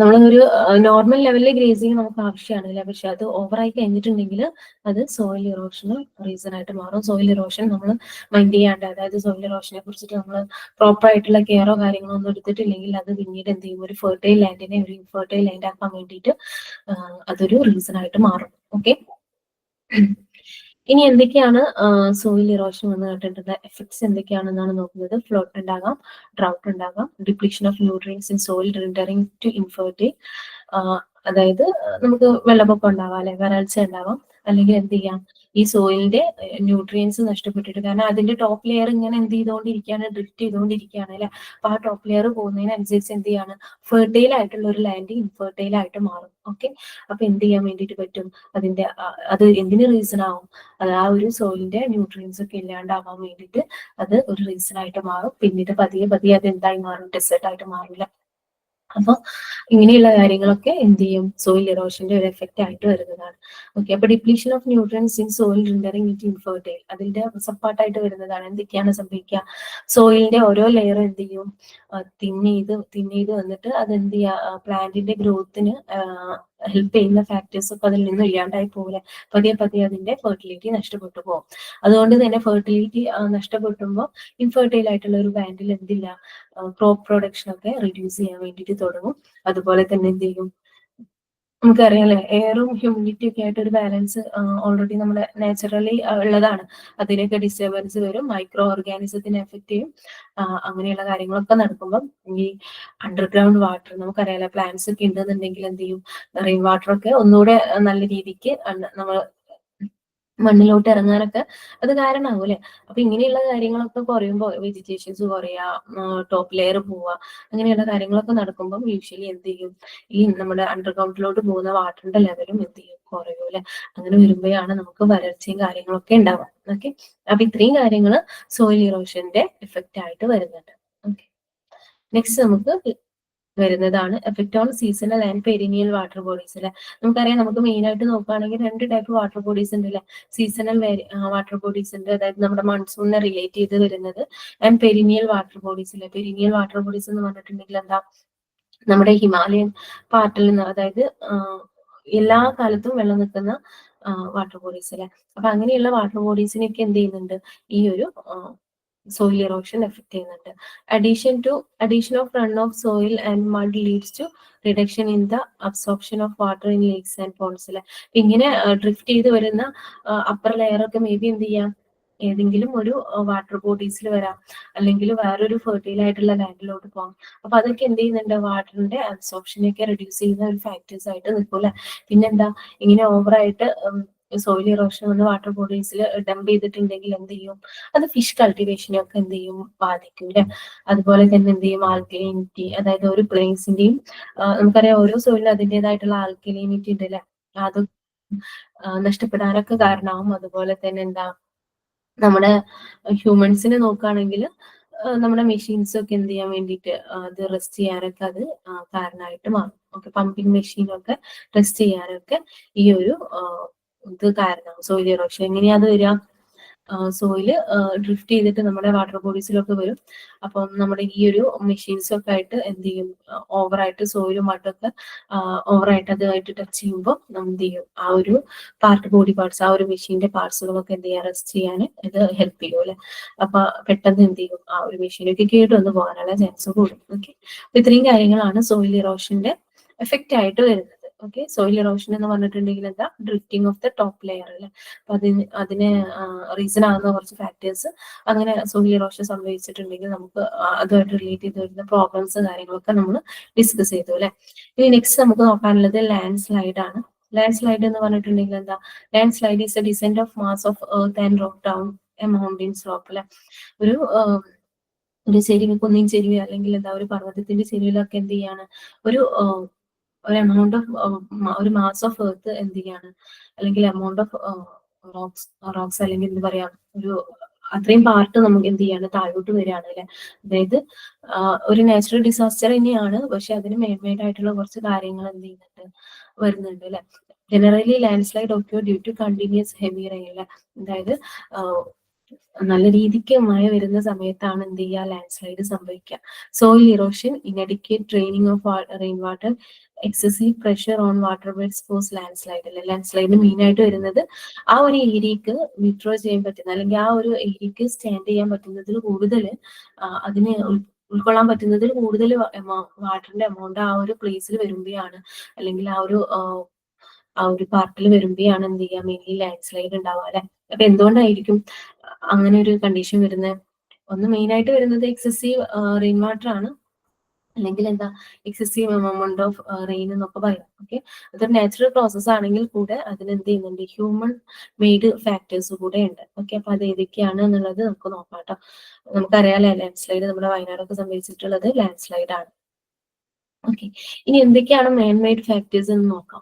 constructing building on hill or mountains of preventing the free flow of rain water and laying the number of roads by levelling mountain roads leads to landslide അല്ലെ. എന്ത് സംഭവിക്കാണ്, നമ്മുടെ normally rain water എന്ത് ചെയ്യാണ്, വരുമ്പോൾ അത് normally അത് എന്ത് ചെയ്യും, ഒഴുകി പോകില്ലേ, ഫ്രീ ഫ്ലോ ആണ്, അത് എന്ത് ചെയ്യും, ഒഴുകി പോകും. കുറച്ച് പാർട്ടൊക്കെ വളരെ ചെറിയൊരു എമൗണ്ട് എന്ത് ചെയ്യും, എർത്തിലോട്ട് അബ്സോർബ് ചെയ്യും അല്ലെ. അപ്പൊ ആ ഒരു ഫോർമാറ്റിലാണ് വരുന്നത്. പക്ഷേ നമ്മൾ ഓവറായിട്ട് കൺസ്ട്രക്ട് ചെയ്യുമ്പോൾ, ബിൽഡിംഗ് ഒക്കെ കൺസ്ട്രക്ട് ചെയ്യുക, അതിന് വേണ്ടിയിട്ട് നമ്മൾ കുന്നുകളൊക്കെ ഇടിച്ച് നിരപ്പാക്കുമ്പോൾ എന്ത് സംഭവിക്കും? പ്ലെയിൻ ആയിട്ടുള്ള ഒരു പാർട്ടായിട്ട് മാറില്ലേ. അപ്പൊ ഒന്നുകൂടെ എന്ത് ചെയ്യും? അബ്സ്ട്രോപ്ഷൻ, റെയിൻ വാട്ടർ അബ്സോർബ് ചെയ്യുന്നതിന്റെ എമൗണ്ട് കൂടും. അപ്പൊ ആ ഒരു പ്ലേസിന് ഹോൾഡ് ചെയ്യാൻ പറ്റുന്നതിൽ കൂടുതൽ വാട്ടറിന്റെ എമൗണ്ട് എന്ത് ചെയ്യും? ആ ഒരു ബോഡീസിൽ നിറയൂലേ, ഫുൾ ആകും. അപ്പൊ എന്ത് ചെയ്യും? ഓട്ടോമാറ്റിക്കലി അത് ലാൻഡ് സ്ലൈഡിന് കാരണമായിട്ട് വരും അല്ലെ. ഓക്കെ. അപ്പൊ ഈ ലാൻഡ് സ്ലൈഡ് നമുക്ക് എങ്ങനെയൊക്കെയാണ് പ്രിവെന്റ് ചെയ്യാൻ വേണ്ടിയിട്ട് പറ്റുക? By strengthening the hill slope, landslide could be avoided അല്ലെ. നമ്മൾ എന്ത് ചെയ്യുക? ഹിൽ സ്ലോപ്പുകൾ സ്ട്രെങ്തൻ ചെയ്യുക. എങ്ങനെയാ ഹിൽ സ്ലോപ്പുകൾ സ്ട്രെങ്തൻ ചെയ്യുക? നമുക്ക് എന്ത് ചെയ്യാൻ പറ്റും? Check walls, concrete check walls നമുക്ക് ഉണ്ടാക്കാൻ വേണ്ടിയിട്ട് പറ്റും. അല്ലെങ്കിൽ എന്ത് ചെയ്യാൻ പറ്റും? ഈ വരുന്ന വെള്ളം ഈ അബ്സോർബ് ചെയ്ത് പോകുന്നതുകൊണ്ടാണല്ലോ ഈ ഒരു പ്രോബ്ലം വരുന്നത്. അപ്പൊ നമുക്ക് എന്ത് ചെയ്യാം? ഡ്രെയിനിങ് കനാൽസ് ഒക്കെ ഉണ്ടാക്കിയിട്ടുണ്ടെങ്കിൽ ആ ഒരു പാർട്ടിൽ നിന്നും എന്ത് ചെയ്യാം? നമുക്ക് ലോങ് ഡിസ്റ്റൻസിലോട്ട് വാട്ടറിനെ നമുക്ക് ഒരു കനാലിലൂടെ നമുക്ക് ഡ്രെയിൻ ചെയ്ത് ഒഴിവാക്കാൻ പറ്റുന്നുണ്ടെങ്കിൽ എന്ത് ചെയ്യാൻ പറ്റും? ഇങ്ങനെയുള്ള അബ്സോർബ് ചെയ്യുന്ന റെയിൻ വാട്ടറിന്റെ എമൗണ്ട് കുറക്കാൻ വേണ്ടിയിട്ട് പറ്റും. അങ്ങനെ നമുക്ക് ഈ ഒരു ലാൻഡ് സ്ലൈഡ് എന്നുള്ള പ്രോസസ്സിനെ പ്രിവെന്റ് ചെയ്യാൻ വേണ്ടിയിട്ട് പറ്റും. ഓക്കെ. അപ്പൊ ഇത്രയും കാര്യങ്ങളൊക്കെയാണ് എന്തിൽ വരുന്നത്? ലാൻഡ് സ്ലൈഡ് എന്നുള്ള പാർട്ടിൽ വരുന്നത്. ഇനി തേർഡ് പാർട്ടാണ് ഡെസേർട്ടിഫിക്കേഷൻ ഓഫ് ലാൻഡ്. അപ്പൊ ഈ ഒരു പാർട്ടിൽ എന്താ? ലാൻഡ് ഡെസേർട്ട് ആയിട്ട് മാറാം അല്ലെ. അതെന്താ പറയുന്നത്? നമുക്കറിയാം അല്ലെ. അത് ഡെസേർട്ട് എന്ന് പറഞ്ഞിട്ടുണ്ടെങ്കിൽ എന്താ? Unused land areas of the world അല്ലെ. അതായത് അവിടെ ഒരു വെജിറ്റേഷൻ ഉണ്ടായിരിക്കില്ല, വാട്ടർ ബോഡീസ് ഉണ്ടായിരിക്കില്ല. നമുക്ക് ആ ഒരു വാട്ടില് നമുക്ക് ലിവിങ് എന്നുള്ളത് പോസിബിൾ ആയിരിക്കില്ല അല്ലെ. കാരണം അത്രയും ഹ്യൂമിഡിറ്റിയും അത്രയും ചൂടും കാര്യങ്ങളൊക്കെ ആയിരിക്കും. when a region remains without any rainfall permanently, it is referred to as desert അല്ലെ. ഒരു റീജിയനില് റെയിൻഫാൾ തീരെ ഇല്ലാണ്ട് നിൽക്കുക. അപ്പൊ അതെന്തായിട്ട് മാറും? അവിടെയുള്ള പ്ലാന്റ്സും കാര്യങ്ങളൊക്കെ ഇല്ലാണ്ടാവും. അങ്ങനെ അത് എന്ത് ചെയ്തു? ഡെസേർട്ട് ആയിട്ട് മാറൂല്ലേ. നമുക്ക് കുറച്ച് രാജസ്ഥാൻ റീജിയനിലൊക്കെ താഴെ ഡെസേർട്ട് ഒക്കെ നമുക്ക് അറിയാം. സഹാറ ഡെസേർട്ട് ഉണ്ട്. അങ്ങനെ കുറച്ചധികം ഡെസേർട്ടുകൾ നിങ്ങൾ ടെക്സ്റ്റ് ബുക്കിൽ മെൻഷൻ ചെയ്തിട്ടുണ്ട്. നിങ്ങൾക്ക് അത് എന്ത് ചെയ്യാം? എക്സാമ്പിൾ ആയിട്ട് എഴുതാം. ഓക്കെ. അവ 3 റീജിയനൊക്കെ ഉണ്ടല്ലേ. നോർമലി ഓൾറെഡി അങ്ങനെ നിൽക്കുന്ന കുറച്ച് ഏരിയാസ് ഉണ്ട്. ബട്ട് ഇപ്പൊ എന്ത് ചെയ്യുന്നുണ്ട്? ഫെർട്ടൈൽ ആയിട്ടുള്ള ലാൻഡുകളും എന്തായിട്ട് മാറുന്നുണ്ട്? ഡെസേർട്ട് ആയിട്ട് മാറുന്നുണ്ട്. എന്തുകൊണ്ടാണ്? നമ്മൾ മുന്നേ പറഞ്ഞ പോലെയുള്ള സോയിൽ ഇറോഷൻ ഒക്കെ കൂടുതലാകുമ്പോൾ ഫെർട്ടൈൽ ലാൻഡ് എന്താകും? അതിന്റെ ഫെർട്ടിലിറ്റി നഷ്ടപ്പെട്ടുകൊണ്ട് പതിയെ പതിയെ അത് ഡെസേർട്ട് ആയിട്ട് മാറൂല. Deserts are mostly sandy, no vegetation is possible, density of population is very low. എന്തുകൊണ്ടാണ്? അവിടെ ഹ്യൂമണ് ലിവിങ്ങിനെ ഫേവറബിൾ ചെയ്യുന്ന കണ്ടീഷൻസ് അല്ല. അതുകൊണ്ട് തന്നെ അവിടെയുള്ള പോപ്പുലേഷൻ വളരെ കുറവാണ് അല്ലെ. ഓക്കെ. ഇനി നാച്ചുറൽ ഫാക്ടേഴ്സ് ഉണ്ട്. അത് നമുക്കൊന്നും ചെയ്യാൻ വേണ്ടിയിട്ട് പറ്റില്ല. പക്ഷെ മാൻമെയ്ഡ് ഫാക്ടേഴ്സ് ഉണ്ട് അല്ലെ. അതായത് ഓൾറെഡി എല്ലാ ഡെസേർട്ടിന്റെ ഏരിയ എക്സ്റ്റെൻഡ് ചെയ്യുന്നു. അതായത് ഇപ്പോൾ ഓൾറെഡി ഒരു 5 കിലോമീറ്റർ ആണ് ഡെസേർട്ട് ഉള്ളതെന്ന് വിചാരിക്കുക. അതിന്റെ ഏരിയ ഇപ്പൊ ഇൻക്രീസ് ചെയ്തുകൊണ്ടിരിക്കുകയാണ് അല്ലെ. എന്തുകൊണ്ടാണ് അത് എക്സ്റ്റെൻഡ് ചെയ്ത് പോകുന്നത്? അതിന് മാൻമെയ്ഡ് ഫാക്ടേഴ്സ് ഉണ്ട്. ഏതൊക്കെയാണ്? ഡീഫോറസ്റ്റേഷൻ അല്ലെ. അതായത് നമ്മൾ എന്ത് ചെയ്യാണ്? ഫോറസ്റ്റ് ഏരിയാസ് ഇല്ലാണ്ടാക്കും. അപ്പൊ എന്ത് ചെയ്യും? ആ ഒരു പാർട്ടിലുള്ള പ്ലാന്റും കാര്യങ്ങളൊക്കെ ഇല്ലാതാവും. അപ്പൊ അത് പതിയെ സോയിൽ ഇറോഷന് കാരണമാവും. സോയിൽ ഇറോഷൻ എന്ത് ചെയ്യും? പതിയെ പതിയെ ഫെർട്ടൈൽ ലാൻഡിനെ ഇൻഫെർട്ടൈൽ ലാൻഡ് ആയിട്ട് മാറ്റും. അത് പിന്നീട് പ്ലെയിൻ ആയിട്ട് ഡെസേർട്ട് ഏരിയ ആയിട്ട് കൺവേർട്ട് ചെയ്യില്ല. അപ്പൊ നമ്മൾ എന്തൊക്കെയാണോ സോയിൽ ഇറോഷന് റീസൺ ആയിട്ട് പറഞ്ഞത് അത് തന്നെ നമുക്ക് ഈ ഒരു പാർട്ടിലും പറയാം അല്ലെ. Deforestation, over grazing, excessive utilisation of ground water, pollution of water bodies, over population and mining operation. Okay. Man is also responsible for climate changes which lead to the formation of desert. Desertification starts from small fertile land area. Large amount of dust particles are added to the atmosphere, leading to drought condition. If the drought condition prevail for a longer period of time, okay, നമ്മൾ പറഞ്ഞ same സംഭവങ്ങൾ തന്നെയാണ് അല്ലെ. അതായത് infertile ലാൻഡിലെ നമ്മൾ എന്ത് ചെയ്യാണ്? Fertility കുറഞ്ഞ് പതിയെ പതിയെ അതെന്തായി മാറും? റിസൾട്ട് ആയിട്ട് മാറും. Time over A large time period it will become result. Okay. ഇനി എങ്ങനെയൊക്കെയാണ് നമുക്ക് ഈ ഒരു നമുക്ക് വരുന്ന ഈ ഒരു പ്രോസസ്സിനെ നമുക്ക് എങ്ങനെയാണ് പ്രിവെന്റ് ചെയ്യാൻ വേണ്ടിയിട്ട് പറ്റുക? നമുക്ക് ഓൾറെഡി ഡെസേർട്ട് ആയിട്ട് കിടക്കുന്ന കുറച്ച് ഏരിയാസ് ഉണ്ടായിരിക്കും അല്ലെ. അതിന്റെ ബോർഡർ ഏരിയാസിൽ നമുക്ക് എന്ത് ചെയ്യാം? കുറച്ച് പ്ലാന്റ്സിനെ നമുക്ക് എന്ത് ചെയ്യാം? പ്ലാന്റ്സിനെ കൊണ്ടുവെക്കാൻ വേണ്ടി പറ്റും. അപ്പൊ അങ്ങനെ പ്ലാന്റ്സിനെ നമ്മൾ അവിടെ ഗ്രോ ചെയ്യിപ്പിക്കും, എന്ത് സംഭവിക്കും? അതൊരു വാളായിട്ട് നിൽക്കൂലേ? അതായത് ഡെസേർട്ടിനും അതുപോലെ നോർമൽ ലാൻഡിനും ഇടയിലുള്ള ഒരു വാളായിട്ട്, അത് ഫെർട്ടൈൽ ലാൻഡിനും ഇടയിലുള്ള ഒരു വാളായിട്ട് കെപ്റ്റ് ചെയ്യും. അപ്പൊ അതെന്ത് ചെയ്യും? അത് ഈ ഒരു ഏരിയ ഡെസേർട്ടായി മാറുന്നതിന് അതെന്ത് ചെയ്യും? പ്രിവെന്റ് ചെയ്യും അല്ലെ? In border areas of desert sand dunes should be prevented from advancing the by growing thick vegetation. അതിന് വേണ്ടി നമ്മൾ മെയിൻലി യൂസ് ചെയ്യുന്നത് സീറോഫൈറ്റ് പോലെയുള്ള പ്ലാന്റുകളാണ്. സീറോഫൈറ്റ് പോലെയുള്ള പ്ലാന്റുകൾ നമ്മൾ അവിടെ യൂസ് ചെയ്യുന്നത്. സീറോഫൈറ്റ് എന്താണ്? പെട്ടെന്ന് വളരുകയും ചെയ്യും, കുറഞ്ഞ എമൗണ്ട് വാട്ടർ അവർക്ക് മതി.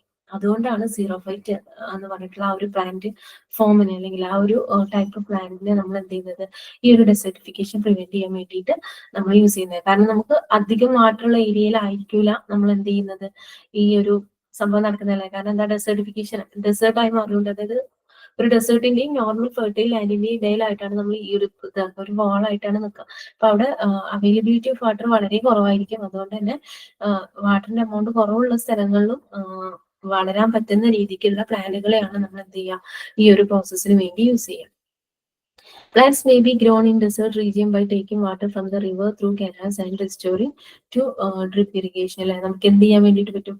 സീറോഫൈറ്റിന് യൂസ് ചെയ്യാം. പിന്നെ നമുക്ക് എന്ത് ചെയ്യാം? എക്സ്ട്രാ ഇറിഗേഷൻ പ്രോസസ്സിലൂടെ നമുക്ക് എന്ത് ചെയ്യാൻ വേണ്ടിയിട്ട് പറ്റും? വാട്ടറൊക്കെ പൈപ്പ് ത്രൂ അല്ലെങ്കിൽ കനാല് ത്രൂ ഒക്കെ കൊണ്ടുവന്നിട്ട് നമുക്ക് എന്ത് ചെയ്യാൻ പറ്റും? പ്ലാന്റ്സിനെ ഗ്രോ ചെയ്യിപ്പിക്കാൻ വേണ്ടി പറ്റും. മെയിൻലി നമ്മൾ എന്താ ചെയ്യേണ്ടത്? വെജിറ്റേഷൻ അല്ലെങ്കിൽ പ്ലാന്റ്സിന്റെ ഗ്രോ ചെയ്യിപ്പിക്കുക. അപ്പൊ നമുക്ക് എന്ത് ചെയ്യാൻ പറ്റും? ഡെസർട്ടിഫിക്കേഷൻ പ്രിവെന്റ് ചെയ്യാൻ വേണ്ടിയിട്ട് പറ്റും.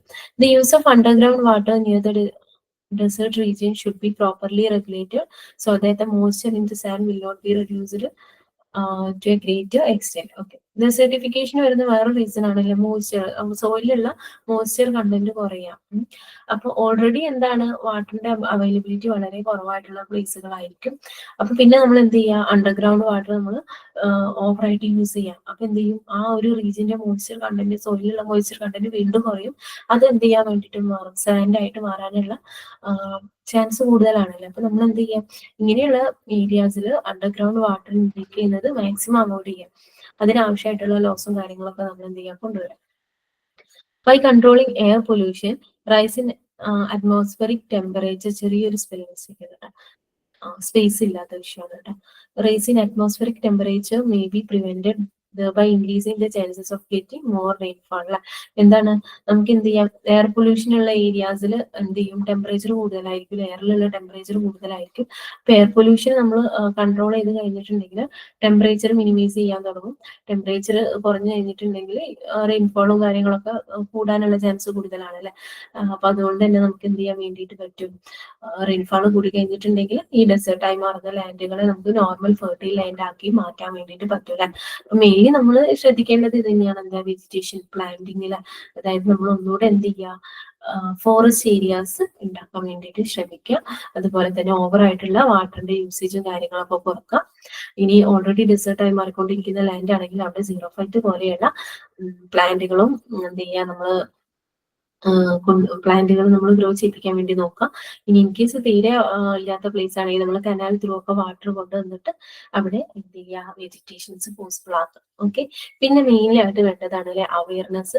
ഇങ്ങനെയുള്ള ഈ ഇപ്പൊ നമ്മുടെ സറൗണ്ടിങ്സിലാണ് അത് നടക്കുന്നതെന്നുണ്ടെങ്കിൽ as a person in that surrounding നമ്മൾ അറിഞ്ഞിരിക്കണം, ഈ നമ്മുടെ നാട്ടിൽ ഇങ്ങനെയൊക്കെ നടക്കുന്നുണ്ട്, നമ്മൾ ഇതിനെ കുറിച്ചിട്ട് അവെയർ ആയിരിക്കണമല്ലോ. അപ്പൊ ആ ഒരു ഡെസർട്ടിഫിക്കേഷൻ നടന്നുകൊണ്ടിരിക്കുന്ന ആ ഒരു റീജിയനിലുള്ള ആളുകൾക്ക് എന്ത് ചെയ്യുക? നമ്മൾ അവയർനെസ് കൊടുക്കുക. കാരണം മേ ബി അവർക്ക് അറിയുന്നുണ്ടായിരിക്കില്ല, അതായത് ഇല്ലിറ്ററേറ്റ് ആയിട്ടുള്ള പീപ്പിൾസ് ആയിരിക്കും. അപ്പം അങ്ങനെയൊക്കെ ആണെന്നുണ്ടെങ്കിൽ നമ്മൾ എന്ത് ചെയ്യുക? അവർക്ക് ഇതിനെ കുറിച്ചിട്ട് അവയർനെസ് കൊടുക്കുക. ഇങ്ങനെ ഓവറായിട്ട് നിങ്ങൾ യൂസ് ചെയ്തിട്ടുണ്ടെങ്കിൽ ഇങ്ങനത്തെ പ്രശ്നങ്ങളൊക്കെ ഉണ്ട്, നിങ്ങൾ എന്ത് ചെയ്യണം? പ്ലാന്റ് ചെയ്യണം. അതുപോലെ ട്രീസിനെ പ്രിസർവ് ചെയ്യണം, കൺസേർവ് ചെയ്യണം. അങ്ങനെയുള്ള കാര്യങ്ങളൊക്കെ എന്ത് ചെയ്യുക? അവരെ അവെയർ ആക്കി കൊടുക്കാം. ഓക്കെ. അതൊക്കെ എന്താണ്? ഇത്രയും കാര്യങ്ങളാണ് നമുക്ക് ഡെസർട്ടിഫിക്കേഷൻ പ്രിവെന്റ് ചെയ്യാനായിട്ട് വരുന്ന കാര്യങ്ങൾ. ഓക്കെ.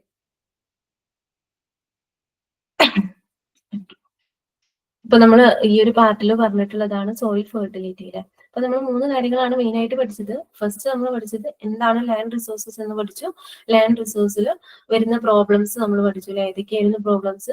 സോയിൽ ഇറോഷൻ ഉണ്ട്, സോയിൽ ഡെസർട്ടിഫിക്കേഷൻ ഉണ്ട്, ലാൻഡ് സ്ലൈഡ് ഉണ്ട് അല്ലെ. ഇത്രയും കാര്യങ്ങളാണ് നമ്മൾ പഠിച്ചിട്ടുള്ളത്. അതിനെ പ്രിവെന്റ് ചെയ്യാൻ ആവശ്യമായിട്ടുള്ള കാര്യങ്ങൾ നമ്മൾ പഠിച്ചില്ല. ഇനി നമ്മൾ ഈ ഒരു ഇതിലിങ്ങനെ നോർമലായിട്ട് പറഞ്ഞു തന്നിട്ടുള്ള ഒരു കാര്യമാണ് സോയിൽ ഫെർട്ടിലിറ്റി. എന്താ സോയിൽ ഫെർട്ടിലിറ്റി എന്ന് പറഞ്ഞിട്ടുണ്ടെങ്കിൽ ability of a soil to supply essential nutrients to പ്ലാന്റ്സിലെ പ്ലാന്റ്സിന് ആവശ്യമായിട്ടുള്ള വളരാൻ ആവശ്യമായിട്ടുള്ള എസെൻഷ്യൽ ന്യൂട്രിയൻസ് കൊടുക്കാൻ കഴിയുന്ന എബിലിറ്റിയാണ് നമ്മൾ എന്ത് പറയുന്നത് സോയിൽ ഫെർട്ടിലിറ്റി എന്ന് പറയുന്നത് അല്ലെ. ഓക്കെ, ഇത് ജസ്റ്റ് ഒന്ന് എഴുതിയെന്നേ ഉള്ളൂ കേട്ടോ. ഇനി എന്തൊക്കെയാണ് ഡീഗ്രേഡേഷൻ ഓഫ് ലാൻഡ് റിസോഴ്സ് അല്ലെ. നമ്മളിപ്പോ പറഞ്ഞിട്ടുള്ള കാര്യങ്ങൾ തന്നെയാണ് ഒന്നുകൂടെ എന്ത് ചെയ്യാണ് നിങ്ങളോട് സ്പെസിഫിക്കലി ചോദിച്ചില്ല. അതായത് സോയിൽ ഇറോഷൻ അല്ലെങ്കിൽ ലാൻഡ് സ്ലൈഡ് എന്നുള്ളതിനെ കുറിച്ചിട്ട് ഒരു പാരഗ്രാഫ് ചെയ്ത അങ്ങനെ ചോദിക്കുന്നതിന് പകരമായിട്ട് നിങ്ങളോട് causes for degradation of land resources എന്ന് ചോദിച്ചു കഴിഞ്ഞാൽ നിങ്ങൾക്ക് ഒരു ഔട്ട്ലുക്ക് പോലെ എഴുതാൻ വേണ്ടിയിട്ടാണ് എന്ത് ചെയ്തിട്ടുള്ളത് ഈ ഒരു പോർഷൻ ഇൻക്ലൂഡ് ചെയ്തിട്ടുള്ളത് കേട്ടോ. എന്താണ് ഏതൊക്കെ കോസസ് ആ വരിക ലാൻഡ് റിസോഴ്സിന്റെ ഡീഗ്രേഡേഷന് കാരണമായിട്ടുള്ളത്? സോയിൽ ഇറോഷൻ ഉണ്ട് അല്ലെ, എന്താ അപ്പർ ലെയർ റിമൂവ് ചെയ്യുന്ന ആ ഒരു പ്രോസസ്സ്. അപ്പൊ എന്ത് ചെയ്യും സോയിലിന്റെ ന്യൂട്രിയന്റ് ഇല്ലാണ്ടാവും. അത് എന്ത് ചെയ്യും ലാൻഡ് റിസോഴ്സിനെ ഡിഗ്രേഡ് ചെയ്യാൻ വേണ്ടിയിട്ട് കാരണമാവും അല്ലെ. പിന്നെന്താ flood and water logging. Flood and water logging എങ്ങനെയാ ഡീഗ്രേഡേഷൻ ഓഫ് ലാൻഡ് റിസോഴ്സിന് റീസൺ ആവുന്നത്? അതെന്ത് ചെയ്യും സോയിൽ ഇറോഷന് കാരണമാവും. അതുകൊണ്ട് തന്നെ എന്ത് ചെയ്യും ആ ഒരു പാർട്ടിലുള്ള ന്യൂട്രിയന്റ് ഒക്കെ ഇല്ലാണ്ടാവാൻ വേണ്ടിയിട്ട് ഹെൽപ്പ് ചെയ്യും. അങ്ങനെ അതെന്ത് ചെയ്യും ആ ഒരു ലാൻഡ് റിസോഴ്സിനെ ഡിഗ്രേഡ് ചെയ്യും അല്ലെ. പിന്നെ എന്താ വരുന്നത് നമ്മൾ ഇതുവരെ പറയാത്തൊരു കാര്യമാണ് കെമിക്കൽ ഫെർട്ടിലൈസേഴ്സ് ആൻഡ് പെസ്റ്റിസൈഡ്സ് അല്ലെ. നമ്മൾ എന്ത് ചെയ്യണം ഓവറായിട്ട് കെമിക്കൽ ഫെർട്ടിലൈസേഴ്സ് ഒക്കെ യൂസ് ചെയ്യുന്നുണ്ടെങ്കിൽ അതിലുള്ള മൈക്രോ ഓർഗാനിസം ഉണ്ടല്ലോ ഓരോ ലാൻഡ്സിലും അല്ലെങ്കിൽ ഓരോ സോയിലും അതിന്റെ മൈക്രോ ഓർഗാനിസം ഉണ്ടല്ലോ. മൈക്രോ ഓർഗാനിസം ആണ് അതിന്റെ ഫെർട്ടിലിറ്റിയും കാര്യങ്ങളൊക്കെ എന്ത് ചെയ്യുന്നത് ഇൻക്രീസ് ചെയ്യുന്നത്. ആ ഒരു സൈക്കിൾ അതായത് നമ്മൾ നോർമൽ നമ്മുടെ ആ ഒരു ലിവിങ്ങിന്റെ ആ ഒരു സൈക്കിൾ കംപ്ലീറ്റ് ചെയ്യുന്നതിന് മൈക്രോ ഓർഗാനിസത്തിന് വളരെയധികം പങ്കുണ്ട് അല്ലെ. അപ്പൊ ഇങ്ങനെയുള്ള കെമിക്കൽ ഫെർട്ടിലൈസേഴ്സും പെസ്റ്റിസൈഡ്സും ഒക്കെ യൂസ് ചെയ്യുമ്പോൾ എന്ത് സംഭവിക്കും? അത് മൈക്രോ ഓർഗാനിസത്തിനെ ഡിസ്ട്രോയ് ചെയ്യൂലെ. അങ്ങനെ അത് എന്ത് ചെയ്യും സോയിലിന്റെ ടെക്സ്ചർ തന്നെ മാറ്റാൻ കാരണമായിട്ട് മാറും. ഓക്കെ, പിന്നെ കൾട്ടിവേഷൻ വിത്തൗട്ട് ക്രോപ്പ് റൊട്ടേഷൻ അല്ലെ. അങ്ങനെ പറഞ്ഞിട്ടുണ്ടെങ്കിൽ എന്താ നമ്മൾ എന്ത് ചെയ്യാണ് സെയിം അതായത് ഒരു ഏരിയയില് ഒരു ലാൻഡിൽ നമ്മൾ എന്ത് ചെയ്യാണ് സെയിം ക്രോപ്പ് തന്നെ കൾട്ടിവേറ്റ് ചെയ്തുകൊണ്ടിരിക്കുക. അപ്പൊ എന്താ സംഭവിക്കുക ആ ഒരു ക്രോപ്പ് അല്ലെങ്കിൽ ആ ഒരു പ്ലാന്റ് അബ്സോർബ് ചെയ്യുന്ന മിനറൽസ് ഉണ്ടായിരിക്കും അല്ലെ. അത് അതന്നെ വീണ്ടും വീണ്ടും അബ്സോർബ് ചെയ്തുകൊണ്ടിരിക്കും. അപ്പൊ നമ്മൾ എന്ത് ചെയ്യുന്നില്ല ഇത് ക്രോപ്പ് റൊട്ടേഷൻ നടത്തുന്നില്ല എന്നുണ്ടെങ്കിൽ നമ്മൾ യൂഷ്വലി ചെയ്യാറുണ്ടല്ലേ. ആദ്യം ഇപ്പൊ നമ്മളെ യൂഷ്വലി നമ്മളെ പാടത്തൊക്കെ നോക്കുകയാണെങ്കിൽ തന്നെ അത് നമ്മൾ നെല്ല് കൃഷി ചെയ്ത് കഴിഞ്ഞിട്ടുണ്ടെങ്കിൽ പിന്നെ എന്ത് ചെയ്യും ഒരു ക്രോപ്പ് റൊട്ടേഷൻ നടത്തും അല്ലെ. എന്ത് ചെയ്യും നൈട്രജൻ ഒക്കെ കിട്ടാൻ വേണ്ടിയിട്ട് നമ്മൾ ലെഗ്യൂമിനസ് പ്ലാന്റ്സിനെ ഒക്കെ ക്രിയേറ്റ് ചെയ്യും. ലെഗ്യൂമിനസ് പ്ലാന്റിനെ ഒക്കെ നമ്മൾ എന്ത് ചെയ്യും ക്രോപ്പ് ചെയ്യും അല്ലെ. അതെ, അവിടെ എന്ത് ചെയ്യും കൾട്ടിവേറ്റ് ചെയ്യും. അപ്പൊ അത് എന്തുകൊണ്ട് അതിന് വേണ്ടിയിട്ടാണ് നമ്മൾ അങ്ങനെ ചെയ്യുന്നത്? അത് എന്ത് ചെയ്യും ഇൻക്രീസ് ചെയ്യില്ലേ സോയിലിന്റെ ആ ഒരു ഫെർട്ടിലിറ്റി ഇൻക്രീസ് ചെയ്യാൻ വേണ്ടിയിട്ട് ഹെൽപ്പ് ചെയ്യും. ചില കമ്പോണന്റ് ഒന്നും സോയിലിന് എന്ത് ചെയ്യില്ല നമ്മൾ എത്രത്തോളം ഫെർട്ടിലൈസേഴ്സ് ഇട്ട് കൊടുത്താലും കിട്ടില്ല. അത് എന്ത് ചെയ്യേണ്ടി വരും നൈട്രജൻ പോലെയുള്ളത്. അപ്പൊ നമ്മൾ എന്ത് ചെയ്യും നൈട്രജൻ റൂട്ട്സിൽ സ്റ്റോർ ചെയ്ത് വെക്കുന്ന ലെഗ്യൂമിനസ് പ്ലാന്റ്സിനെയൊക്കെ എന്ത് ചെയ്യും ക്രോപ്പ് റൊട്ടേഷന് വേണ്ടിയിട്ട് യൂസ് ചെയ്യും. അങ്ങനെ എന്ത് ചെയ്യും നൈട്രജനൊക്കെ സോയില് ബാലൻസ് ചെയ്യാൻ വേണ്ടിയിട്ട് ഹെൽപ്പ് ചെയ്യും അല്ലെ. അപ്പൊ അങ്ങനെ ഒരു ക്രോപ്പ് റൊട്ടേഷൻ നമ്മൾ നടത്തിയിട്ടില്ലെങ്കിൽ എന്ത് ചെയ്യും പതിയെ പതിയെ നമ്മള് ആ സോയിലിന്റെ ആ ഒരു പാർട്ടൊക്കെ റിഡ്യൂസ് ചെയ്ത് പോകും. അതായത് നൈട്രജനൊക്കെ സോയിൽ ഇല്ലാണ്ടായി തുടങ്ങും. അങ്ങനെ എന്ത് ചെയ്യും സോയിലിന്റെ ആ ഒരു കമ്പോണന്റിന്റെ ആ ഒരു പെർസെന്റേജ് ഉണ്ടായിരിക്കില്ല അതിലൊക്കെ എന്ത് ചെയ്യും ചേഞ്ചസ് വരും. അങ്ങനെ സോയിലിന്റെ ഫെർട്ടിലിറ്റി നമുക്ക് നഷ്ടമാകും. ഇനി നമ്മൾ ഓൾറെഡി പറഞ്ഞു എന്തൊക്കെയാണ് അതിന്റെ കോസസ് എന്ന് പറഞ്ഞു ലാൻഡ് റിസോഴ്സസിന് വരുന്ന കോസസ് എന്തൊക്കെയാണെന്ന് പറഞ്ഞു. അപ്പൊ എങ്ങനെയാണ് നമ്മൾ അതിനെ കൺസർവ് ചെയ്യേണ്ടത് എന്നുള്ളതാണ് അടുത്ത പാർട്ടിൽ പറയുന്നത് കേട്ടോ. കൺസർവേഷൻ എന്ന് പറഞ്ഞിട്ടുണ്ടെങ്കിൽ എന്താ ഒരു നാച്ചുറൽ റിസോഴ്സിനെ വേസ്റ്റ് ചെയ്യുന്നത് പ്രിവെന്റ് ചെയ്യുക എന്നുള്ളതാണ് കൺസർവേഷൻ എന്നുള്ള ടേം കൊണ്ട് ഉദ്ദേശിക്കുന്നത് അല്ലെ. അപ്പൊ സോയിൽ കൺസർവേഷൻ എന്ന് പറഞ്ഞിട്ടുണ്ടെങ്കിൽ എന്തായിരിക്കും സോയിലിന്റെ വേസ്റ്റേജും അതുപോലെ സോയിലിന്റെ വേസ്റ്റേജ് എന്നുള്ളത് കൊണ്ട് ഉദ്ദേശിക്കുന്നത് എന്താണ് അതിന്റെ ഫെർട്ടിലിറ്റി നഷ്ടമാകുന്ന കാര്യങ്ങളൊക്കെ നമ്മൾ അവോയ്ഡ് ചെയ്തിട്ട് അതിനെന്ത് ചെയ്യുക കൺസേർവ് ചെയ്യുക അല്ലെങ്കിൽ എന്ത് ചെയ്യുക സോയിലിന്റെ ഫെർട്ടിലിറ്റി നഷ്ടമാകുന്ന കാര്യങ്ങളൊക്കെ പ്രിവെന്റ് ചെയ്യുക. അതാണ് സോയിൽ കൺസർവേഷൻ എന്നുള്ള ടേം കൊണ്ട് ഉദ്ദേശിക്കുന്നത്. എന്തൊക്കെയാണ് കൺസർവേഷൻ മെത്തേഡ്സ് ആയിട്ട് നമുക്ക് അഡോപ്റ്റ് ചെയ്യാൻ വേണ്ടിയിട്ട് പറ്റുക? നമുക്ക് റീഫോറസ്റ്റേഷൻ ചെയ്യാം അല്ലെ. റീഫോറസ്റ്റേഷൻ ചെയ്യുമ്പോൾ എന്ത് ചെയ്യും നമ്മൾ റീഫോറസ്റ്റേഷൻ നമുക്ക് ഇങ്ങനെയാ ചെയ്യാൻ പറ്റുക പെട്ടെന്ന് വളരുന്ന കുറഞ്ഞ എമൗണ്ട് വാട്ടർ യൂസ് ചെയ്യുന്ന പ്ലാന്റ്സുകൾ നമ്മൾ എന്ത് ചെയ്യുക റീഫോറസ്റ്റേഷന് വേണ്ടി യൂസ് ചെയ്യുക. അപ്പൊ എന്ത് ചെയ്യും നമുക്ക് പെട്ടെന്ന് തന്നെ ചെറിയ എമൗണ്ട് വാട്ടർ അത് അബ്സോർബ് ചെയ്തിട്ട് പെട്ടെന്ന് തന്നെ നമുക്ക് എന്ത് ചെയ്യാൻ പറ്റും, ആ ഒരു ഏരിയയിലുള്ള വെജിറ്റേഷൻസ് ഒക്കെ ഒന്നുകൂടെ നല്ല രീതിക്ക് വളരാൻ വേണ്ടിയിട്ട് ഹെൽപ്പ് ചെയ്യും. അപ്പൊ അത് സോയിൽ ഇറോഷന് അതുപോലെയുള്ള കാര്യങ്ങളൊക്കെ എന്ത് ചെയ്യും, പ്രിവെന്റ് ചെയ്യും, ഡെസർട്ടിഫിക്കേഷനൊക്കെ പ്രിവെന്റ് ചെയ്യും അല്ലെ. ഓക്കെ, അപ്പൊ അതിന് വേണ്ടിയിട്ട് നമ്മൾ മെയിൻ ആയിട്ട് യൂസ് ചെയ്യുന്ന കുറച്ച് പ്ലാന്റ് സ്പീഷീസുകൾ എന്ത് ചെയ്യുന്നുണ്ട്, ജസ്റ്റ് ഒന്ന് കൊടുത്തിട്ടുണ്ട് കേട്ടോ. എന്തിനായിരിക്കും ഒരു പെർട്ടിക്കുലർ പ്ലാന്റ് സ്പീഷീസ് എങ്ങനെയായിരിക്കും ഇവിടെ വന്നിട്ടുണ്ടായിരിക്കുക, അത് പെട്ടെന്ന് വളരുന്നതാണ്, അതുപോലെ തന്നെ കുറഞ്ഞ എമൗണ്ട് മാത്രം വാട്ടർ യൂസ് ചെയ്യുന്നുള്ളൂ. ഓക്കെ, ഇനി നമുക്ക് സോയിൽ ഇറോഷൻ പ്രിവെന്റ് ചെയ്യാൻ വേണ്ടി നമുക്ക് ചെയ്യാൻ പറ്റുന്ന മെത്തേഡാണ് അഗ്രോണോമിക് മെത്തേഡ്. ഓക്കെ, അഗ്രോണോമിക് മെത്തേഡിൽ നമ്മൾ കോണ്ടോർ പ്ലാന്റിംഗ് ഓർ പ്ലൗട്ടിംഗ് എന്ന് പറയും. എന്താ കോണ്ടോർ പ്ലാന്റിംഗ് എന്ന് പറഞ്ഞിട്ട്, നമ്മൾ ഹില്ലി ഏരിയാസിലൊക്കെ നോക്കുകയാണെങ്കിൽ നമ്മൾ എന്ത് ചെയ്യും, തട്ടായിട്ട് എന്ത് ചെയ്യാം, നമ്മൾ പ്ലാന്റിങ് നടത്താം, തട്ടായിട്ട് കുഴിച്ചിടാം. അപ്പൊ എന്ത് സംഭവിക്കും, ഈ സോയിൽ ഇറോഷനൊക്കെ നമുക്ക് ആ ഒരു പെർട്ടിക്കുലർ റേഞ്ച് വരെ നമുക്ക് എന്ത് ചെയ്യാൻ വേണ്ടിയിട്ട് പറ്റും, അവോയ്ഡ് ചെയ്യാൻ വേണ്ടിയിട്ട് പറ്റും അല്ലെ. നെക്സ്റ്റ് വരുന്നതാണ് കോണ്ടോർ ഫെറോയിങ്. എന്താണ് കോണ്ടോർ പ്ലാന്റിംഗ് എന്ന് പറഞ്ഞിട്ടുണ്ടെങ്കിൽ എന്താണ്, കോണ്ടോർ ഫാമിംഗ് എന്ന് പറഞ്ഞിട്ടുണ്ടെങ്കിൽ ഇങ്ങനെ തട്ടായിട്ട് നമ്മൾ ഇങ്ങനെ ഈ ഒരു പിക്ചറിൽ കാണുന്ന പോലെ നമ്മൾ കൃഷി ചെയ്യുന്നതിനെയാണ് കോണ്ടോർ ഫാമിംഗ് എന്ന് പറയാം. എന്താ കോണ്ടോർ ഫെറോവിങ്ങും കോണ്ടോർ പ്ലാന്റിങ്ങും തമ്മിലുള്ള ഡിഫറൻസ് എന്താ? കോണ്ടോർ ഫെറോവിങ് ആണെങ്കിൽ നമ്മൾ എന്ത് ചെയ്യും, ഇങ്ങനെ തട്ടായിട്ട് കൃഷി ചെയ്യുമ്പോൾ അതിന്റെ ഈ ഗ്യാപ്പിൽ വരുന്ന പ്ലേസ് ഉണ്ടല്ലോ, അവിടെ നമ്മൾ എന്ത് ചെയ്യും, ചെറിയ കുഴികൾ എടുക്കും. അതായത് ഒരു ലൈനിൽ ഒരു കുഴികൾ അടിച്ചിട്ട് അവിടെ എന്ത് ചെയ്യും, നമ്മൾ വാട്ടറിനെ ഹോൾഡ് ചെയ്യാനുള്ള ഒരു പ്ലേസ് ഉണ്ടാക്കും. അതാണ് കോണ്ടോർ ഫെറോവിങ്. ഞാൻ ജസ്റ്റ് നിങ്ങൾക്കൊന്ന് ഡൗട്ട് ഇല്ലാണ്ടിരിക്കാൻ വേണ്ടി ജസ്റ്റ് ഒന്ന് എന്ത് ചെയ്തിട്ടുള്ളൂ, ഇൻക്ലൂഡ് ചെയ്തേ ഉള്ളൂ. അത്ര ഇമ്പോർട്ടൻസ് അല്ല. അതായത് ജസ്റ്റ് നിങ്ങൾക്ക് ഈ അഗ്രോണമിക് മെത്തേഡ്സിൽ നിങ്ങൾക്ക് ഇതിന്റെ നെയിംസ് മാത്രം അറിഞ്ഞിരുന്നാൽ മതി. അപ്പൊ ജസ്റ്റ് നിങ്ങൾക്ക് ഒന്ന് ഐഡന്റിഫൈ ചെയ്ത് ഡിഫറൻസ് മനസ്സിലാക്കാൻ വേണ്ടി ഇൻക്ലൂഡ് ചെയ്തേ ഉള്ളൂ. പിന്നെയാണ് സ്ട്രിപ്പ് ക്രോപ്പിംഗ് എന്ന് പറയുന്നത്. സ്ട്രിപ്പ് ക്രോപ്പിംഗ് എന്ന് പറഞ്ഞിട്ടുണ്ടെങ്കിൽ ഓൾട്ടർനേറ്റീവ് ആയിട്ട് ഒരു ഡെൻസ് ആയിട്ടുള്ള ഒരു സ്ട്രിപ്പ് ഇങ്ങനെ എന്ത് ചെയ്യാം, നമ്മൾ ഗ്രോ ചെയ്തെടുക്കാം. ഈ ഒരു പിക്ചറിൽ കാണുന്ന ഫോർമാറ്റിൽ അതാണ് സ്ട്രിപ്പ് ക്രോപ്പിംഗ് എന്ന് പറഞ്ഞിട്ടുണ്ടെങ്കിൽ. ഓക്കെ, നെക്സ്റ്റ് വരുന്നതാണ് മൾച്ചിങ് എന്ന് പറഞ്ഞിട്ടുണ്ടെങ്കിൽ. മൾച്ചിങ് എന്ന് പറഞ്ഞിട്ടുണ്ടെങ്കിൽ plants and animals are not burn but after decomposition used as humus. അതായത് ഇപ്പോ പ്ലാന്റ്സും കാര്യം നമ്മൾ പറയാറില്ല, നമ്മൾ യൂഷ്വലി ചെയ്യുന്ന കാര്യമാണ്. ഇപ്പൊ ഒരു പ്ലാന്റ് നമ്മൾ നാട്ടിലൊക്കെ നമ്മൾ അറിയാം, തടയിട്ട് കൊടുക്കുക എന്ന് പറയില്ലേ. അതായത് നമ്മൾ ഒരു പ്ലാന്റിനെ നമ്മൾ എന്ത് ചെയ്യുക, അതിന്റെ ഇപ്പൊ ഏതെങ്കിലും ഒരു പ്ലാന്റ് പാർട്ട് നശിച്ചു കഴിഞ്ഞാൽ നമ്മൾ എന്ത് ചെയ്യുക, ഇപ്പൊ ലീവ്സ് ഒക്കെ നമ്മൾ ചെയ്യാറില്ല, മരത്തിൽ നിന്ന് വീഴുന്ന ലീവ്സ് ഒക്കെ എന്ത് ചെയ്യും, അതിന്റെ വേരിന്റെ ഒരു പാർട്ടിൽ കൂട്ടിയിട്ട് കൊടുക്കാം. അതിനെയാണ് മൾച്ചിങ് എന്ന് പറയാം. ഈ ഒരു ഇതിൽ കാണുന്ന പോലെ. ഓക്കെ, ക്ലിയർ ആയെന്ന് വിചാരിക്കുന്നു. അപ്പൊ ചിലപ്പോൾ അതിന്റെ ഈ ഓർഗാനിക് ഫോം ഉണ്ട്, ഇൻഓർഗാനിക് ഫോം ഉണ്ട്. ഓർഗാനിക് ഫോം എന്ന് പറഞ്ഞാൽ നമ്മൾ പ്ലാന്റ് ആണ് ഇങ്ങനെ മൾച്ചിങ്ങിന് വേണ്ടി യൂസ് ചെയ്യുന്നതെന്നുണ്ടെങ്കിൽ ഇതാണ് ഓർഗാനിക്. ഇൻഓർഗാനിക് എന്ന് പറഞ്ഞിട്ടുണ്ടെങ്കിൽ നമ്മൾ അനിമൽസ്, അതായത് ചത്തുപോയിട്ടുള്ള അനിമൽസിനൊക്കെ നമ്മൾ എന്ത് ചെയ്യുക, അതൊന്ന് ഡീകമ്പോസ് ചെയ്തതിന് ശേഷം നമ്മൾ എന്ത് ചെയ്യാണ്, ഈ ഒരു പ്ലാന്റിന്റെ അതിനാവശ്യമായിട്ടുള്ള ഈ ഒരു സോയിൽ തന്നെ അതിനെന്ത് ചെയ്യുക, നമ്മൾ വിട്ടുകൊടുക്കുക. ആ ഒരു പ്രോസസ്സിനെയാണ് നമ്മൾ മൾച്ചിങ് എന്ന് പറയാം. ഓക്കെ, ഇനി ലേ ഫാമിംഗ് ഉണ്ട് അല്ലെ. അതായത് എന്താണ്, ക്രോപ്പ് ഗ്രാസ് റൊട്ടേഷൻ. അതായത് നമ്മൾ എന്ത് ചെയ്യുക, ഒരു ക്രോപ്പ് വളർത്തുമ്പോൾ അതിന്റെ തൊട്ടപ്പുറത്ത് തന്നെ വേറൊരു ഗ്രാസ് ഫോർമാറ്റിലുള്ള ഏതെങ്കിലും ഒന്ന് കൂടെ എന്ത് ചെയ്യുക, വളർത്താം. അപ്പൊ എന്ത് ചെയ്യാൻ പറ്റും, ആ ഒരു സോയിലുള്ള നൈട്രജൻ അതുപോലെയുള്ള കുറച്ച് ഫാക്ടേഴ്സിന്റെ ഒക്കെ അളവ് നമുക്ക് മെയിൻറ്റെയിൻ ചെയ്ത് പോകാൻ വേണ്ടിയിട്ട് പറ്റും.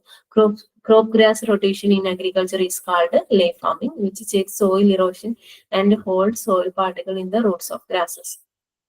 ഓക്കെ, ക്ലിയർ ആയെന്ന് വിചാരിക്കുന്നു. ഇത്രയും കാര്യങ്ങൾ നമ്മൾ പറഞ്ഞത് അഗ്രോണോമിക് മെത്തേഡ്സിലുള്ളതാണ് കേട്ടോ. അപ്പം ഫസ്റ്റ് മെത്തേഡ് എന്തായിരുന്നു, reforestation. Okay, agronomic methods. And third one terracing. Terracing എന്ന് പറഞ്ഞിട്ടുണ്ടെങ്കിൽ എന്താ, സ്ലോപ്പി ഏരിയാസിലൊക്കെ നമ്മൾ എന്ത് ചെയ്യാം, ഓരോരോ തട്ടായിട്ട് എന്ത് ചെയ്യാം, ടെറസിങ് നമ്മൾ പറയില്ലേ, ഓരോ സ്റ്റെപ്പ് ആയിട്ട് നമ്മൾ ചെയ്തതിനെയാണ് ടെറസിങ് എന്ന് പറയാം. Terracing means the division of sloppy areas into series of small flat field by means of ridges when placed in such a manner that they can hold water. Okay, these absorb water and the step runoff. This breaking up long slopes into small watershed channelizes water to the sides of field, thus preventing soil erosion. അപ്പൊ soil erosion ഒക്കെ prevent ചെയ്യാൻ വേണ്ടിയിട്ടാണ് mainly നമ്മൾ terracing എന്നുള്ള ഈ ഒരു format നമ്മൾ choose ചെയ്യാറ് കേട്ടോ. പിന്നെ വേറെയും നമുക്ക് ചെയ്യാൻ പറ്റില്ല, കൺസ്ട്രക്ഷൻ ഓഫ് ഡാംസ്. അപ്പൊ നമുക്ക് എന്ത് ചെയ്യാൻ പറ്റും, ഓവർ ആയിട്ടുള്ള വാട്ടറിനും കാര്യങ്ങളൊക്കെ സ്റ്റോർ ചെയ്യാൻ വേണ്ടിയിട്ട് പറ്റൂല. പിന്നെ എന്താ, controlled gracing, soil fertility maintain ചെയ്യാം. ഇങ്ങനെയുള്ള കാര്യങ്ങളൊക്കെ നമുക്ക് എന്ത് ചെയ്യാൻ പറ്റും, ഈ ഒരു ലാൻഡ് റിസോഴ്സിന്റെ ഡിഗ്രഡേഷൻ പ്രിവെന്റ് ചെയ്യാൻ വേണ്ടിയിട്ട് നമുക്ക് ചൂസ് ചെയ്യാവുന്നതാണ്. ഇനി ഡീഫോറസ്റ്റേഷൻ പ്രിവെന്റ് ചെയ്യാൻ വേണ്ടിയിട്ട് നമുക്ക് എന്തൊക്കെ ചെയ്യാൻ പറ്റും എന്നുള്ളതാണ് പറയുന്നത്. നമുക്കറിയാലോ ഡീഫോറസ്റ്റേഷൻ മെയിൻലി നടക്കുന്നത് എന്തിനു വേണ്ടിയിട്ടാണ്, നമ്മുടെ ഡെവലപ്മെന്റൽ ആക്ടിവിറ്റീസിന് വേണ്ടിയിട്ടാണ്, അല്ലെ ഡാം ഉണ്ടാക്കുക അല്ലെങ്കിൽ എന്തെങ്കിലും ഒരു പെർട്ടിക്കുലർ ഇൻഡസ്ട്രീസ് വരുന്നത് ആ ഒരു ടൈമിലൊക്കെയാണ് നമ്മൾ മെയിൻ ആയിട്ട് ഡീഫോറസ്റ്റേഷൻ നടക്കുക. അപ്പൊ അങ്ങനെയുള്ള കോറികളൊക്കെ അല്ലെ നമുക്കറിയാം. അപ്പൊ അങ്ങനെയുള്ള കാര്യങ്ങളൊക്കെ എന്ത് ചെയ്യുക, ലോ വെച്ചിട്ട് മാത്രമേ നമുക്ക് എന്ത് ചെയ്യാൻ പറ്റുള്ളൂ, പ്രിവെന്റ് ചെയ്യാൻ പറ്റുള്ളൂ. അല്ലെങ്കിൽ പ്രിവെന്റ് ചെയ്യാന്നല്ല, അങ്ങനെയുള്ള കാര്യങ്ങളൊക്കെ ഒരു കൺട്രോൾഡ് മാനറിൽ നമ്മൾ കൊണ്ടുവരണം അല്ലെ. അപ്പൊ അതിന് വേണ്ടിയിട്ട് നമുക്ക് എന്ത് ചെയ്യാം, ലോസിന്റെ ഹെൽപ്പ് യൂസ് ചെയ്യാം. അതായത് ഇങ്ങനെയുള്ള കാര്യങ്ങളൊക്കെ വരുമ്പോൾ, അതായത് ഇങ്ങനെയുള്ളതിന്റെ അപ്പൊ ഒരു പെർട്ടിക്കുലർ ഡാം ഒക്കെ ക്രിയേറ്റ് ചെയ്യണമെന്ന് വിചാരിക്കുക. അപ്പൊ ആ ഒരു ഡാം അവിടെ വന്നു കഴിഞ്ഞിട്ടുണ്ടെങ്കിൽ ഏതൊക്കെ ഏരിയാസിനെയാണ് എഫക്ട് ചെയ്യുക, ഏതൊക്കെ പാർട്ടുകളെ എഫക്ട് ചെയ്യും, അങ്ങനെയുള്ള കാര്യങ്ങളൊക്കെ പെട്ടെന്ന് സർവേ നടത്തിയിട്ട് പെട്ടെന്ന് തന്നെ അതിന്റെ ഒരു റിസൾട്ട് ഉണ്ടാക്കുന്ന രീതിക്ക് എന്ത് ചെയ്യാം, ഉള്ള ലോസും കാര്യങ്ങളൊക്കെ നമുക്ക് കൊണ്ടുവന്നിട്ടുണ്ടെങ്കിൽ നമുക്ക് എന്ത് ചെയ്യാൻ വേണ്ടിയിട്ട് പറ്റും, ഡീഫോറസ്റ്റേഷൻ നമുക്ക് ഒരു പരിധി വരെ പ്രിവെന്റ് ചെയ്യാൻ വേണ്ടിയിട്ട് പറ്റും. ഇനി എന്താണ് അഫോറസ്റ്റേഷൻ എന്ന് പറഞ്ഞിട്ടുണ്ടെങ്കിൽ, നമ്മൾ ഡീഫോറസ്റ്റേഷൻ എന്ന് പറഞ്ഞു അല്ലെ. അപ്പൊ എന്താണ് ഈ അഫോറസ്റ്റേഷൻ എന്ന് പറഞ്ഞിട്ടുണ്ടെങ്കിൽ, അഫോറസ്റ്റേഷൻ എന്ന് പറഞ്ഞിട്ടുണ്ടെങ്കിൽ പ്രീവിയസ്ലി അവിടെ എന്തില്ല, ഫോറസ്റ്റ് ഇല്ല. ആദ്യം ഫോറസ്റ്റ് ഇല്ലാത്ത പാർട്ടിൽ നമ്മൾ എന്ത് ചെയ്യണം, പ്ലാന്റ്സും കാര്യങ്ങളൊക്കെ ഗ്രോ ചെയ്യിപ്പിച്ചിട്ട് അതിനെ ഒരു ഫോറസ്റ്റ് ആക്കി മാറ്റുന്നതിനെയാണ് നമ്മൾ അഫോറസ്റ്റേഷൻ എന്ന് പറയാം. ഇനി റീഫോറസ്റ്റേഷൻ എന്ന് പറഞ്ഞിട്ടുണ്ടെങ്കിൽ എന്താ, ഓൾറെഡി അവിടെ ഫോറസ്റ്റ് ഉണ്ടായിരുന്നു, പക്ഷെ എന്ത് ചെയ്യണം, പിന്നീട് നമ്മുടെ ആക്ടിവിറ്റീസോ അല്ലെങ്കിൽ നാച്ചുറൽ ആയിട്ടുള്ള റീസൺസോ കാരണം അവിടെ എന്ത് ചെയ്തു, അവിടെ കുറച്ച് അവിടെയുള്ള ആ ഒരു ഫോറസ്റ്റ് എന്ത് ചെയ്തു, ഇല്ലാണ്ടായി. അതിന് വീണ്ടും എന്ത് ചെയ്യാണ് നമ്മൾ ഒരു ഫോറസ്റ്റ് ആക്കി എടുക്കുന്നതിനെയാണ് നമ്മൾ റീഫോറസ്റ്റേഷൻ എന്ന് പറയാ അല്ലെ. ഓക്കെ, അതായത് അഫോറസ്റ്റേഷൻ എന്ന് പറഞ്ഞാൽ ഓൾറെഡി ഇല്ലാത്തൊരു സ്ഥലത്ത് നമ്മൾ ഉണ്ടാക്കിയെടുക്കുന്നതിനെയാണ്, റീഫോറസ്റ്റേഷൻ എന്ന് പറഞ്ഞാൽ ഓൾറെഡി ഉണ്ടായിരുന്ന സ്ഥലത്ത് നമ്മൾ എന്ത് ചെയ്യാണ്, ഉണ്ടാക്കിയെടുക്കാറ് കേട്ടോ. ഓക്കെ, അതിന് വേണ്ടിയിട്ട് നമുക്ക് എന്തുണ്ട്, കുറച്ച് പോളിസീസും കാര്യങ്ങളൊക്കെ വരുന്നുണ്ട്. അതായത് ഇന്ത്യൻ ഫോറസ്ട്രി പോളിസിനെ ബേസ് ചെയ്തിട്ട് ഈ ഒരു പാർട്ടിന്റെ അണ്ടറിൽ, അതായത് ഡീഫോറസ്റ്റേഷൻ ഒക്കെ പ്രിവെന്റ് ചെയ്യാൻ വേണ്ടിയിട്ട് നമുക്ക് കുറച്ച് ലോസും കാര്യങ്ങളും വരുന്നുണ്ട്. അതാണ് ഈ ഒരു സ്ലൈഡിൽ ഇൻക്ലൂഡ് ചെയ്തിട്ടുള്ളത് കേട്ടോ.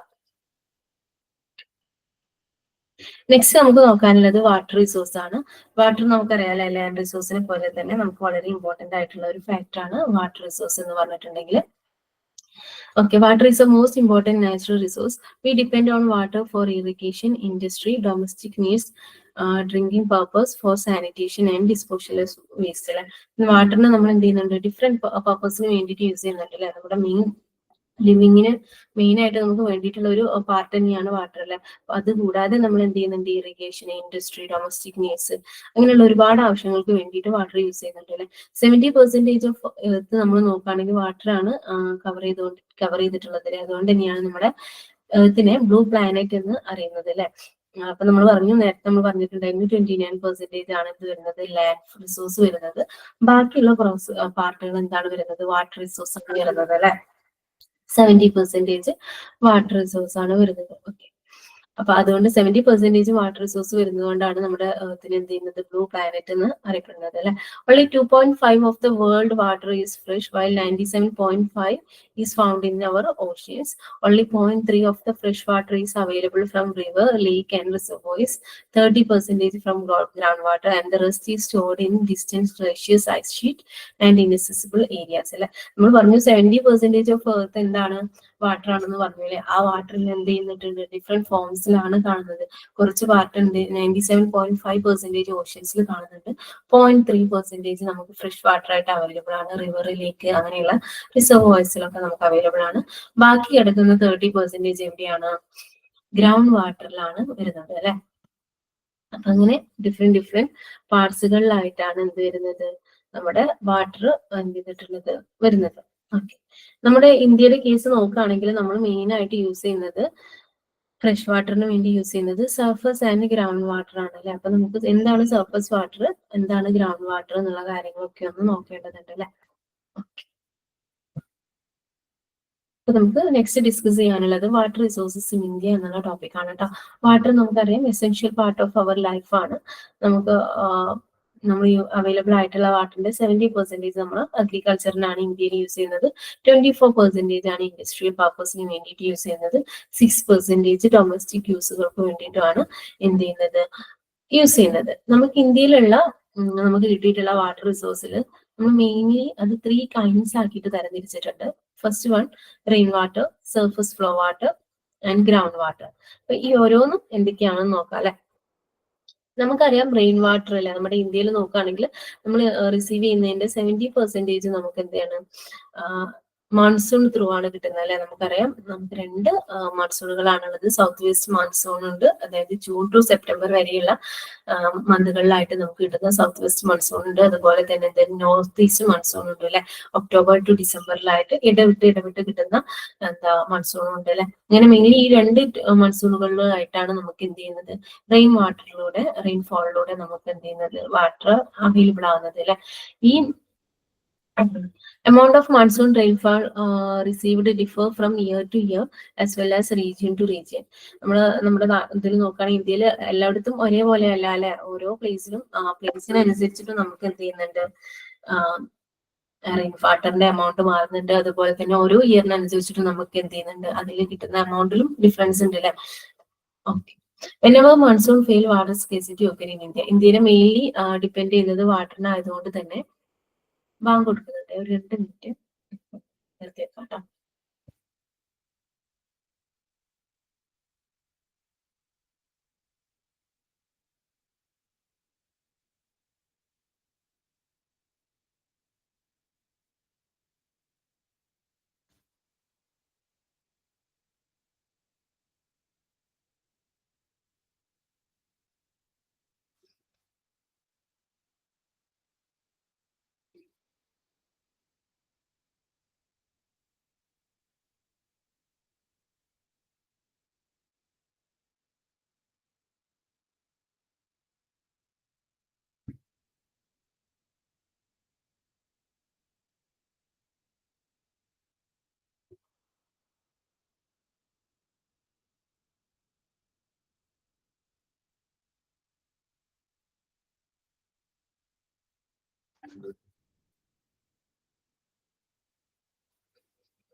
ഓക്കെ.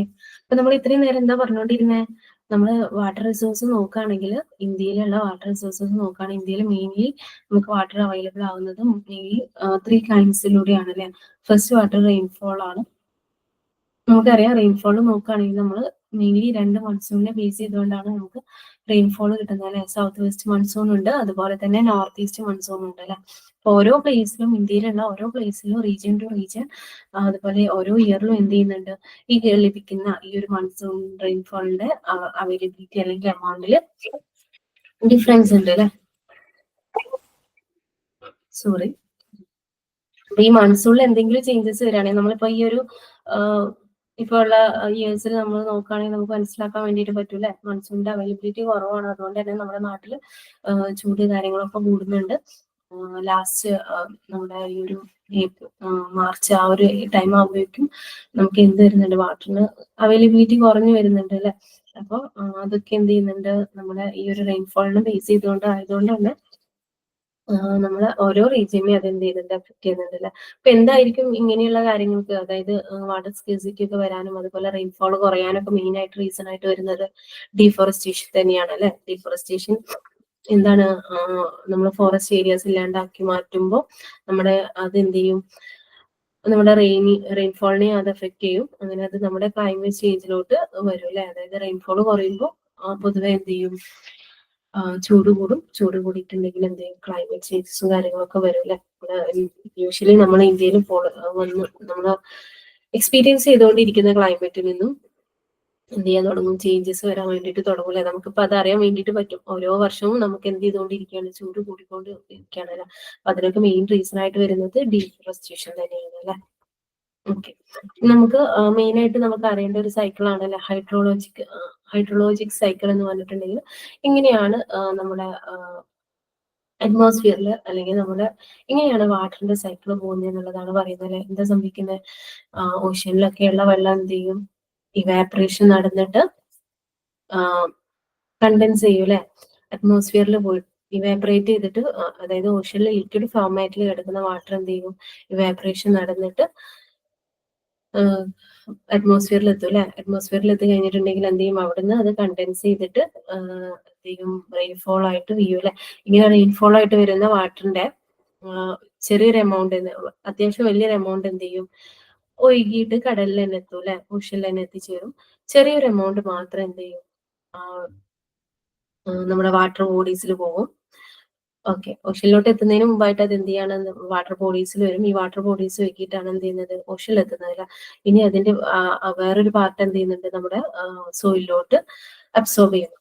അങ്ങനെ മെയിൻലി ഈ ഒരു സൈക്കിളിനെയാണ് നമ്മൾ ഹൈഡ്രോളജിക് സൈക്കിൾ എന്ന് പറയാം. അതായത് ഓഷ്യനിലുള്ള ലിക്വിഡ് ഫോർമാറ്റിലുള്ള വാട്ടർ എന്ത് ചെയ്യും, ഇവാപറേറ്റ് ചെയ്തിട്ട് കണ്ടൻസ് ചെയ്യും, അറ്റ്മോസ്ഫിയറിൽ പോയിട്ട് കണ്ടൻസ് ചെയ്യും. കണ്ടൻസ് ചെയ്തിട്ട് അത് എന്ത് ചെയ്യും, റെയിൻ വാട്ടർ ആയിട്ട് വരും. റെയിൻ വാട്ടർ ആയിട്ട് എന്ത് ചെയ്യും, നമ്മുടെ വാട്ടർ ബോഡീസിൽ വരും. വാട്ടർ ബോഡീസിൽ നിന്ന് അതിന്റെ മോസ്റ്റ് ഓഫ് ദ പാർട്ട് എന്ത് ചെയ്യും, ഓഷ്യനിലോട്ട് എത്തും.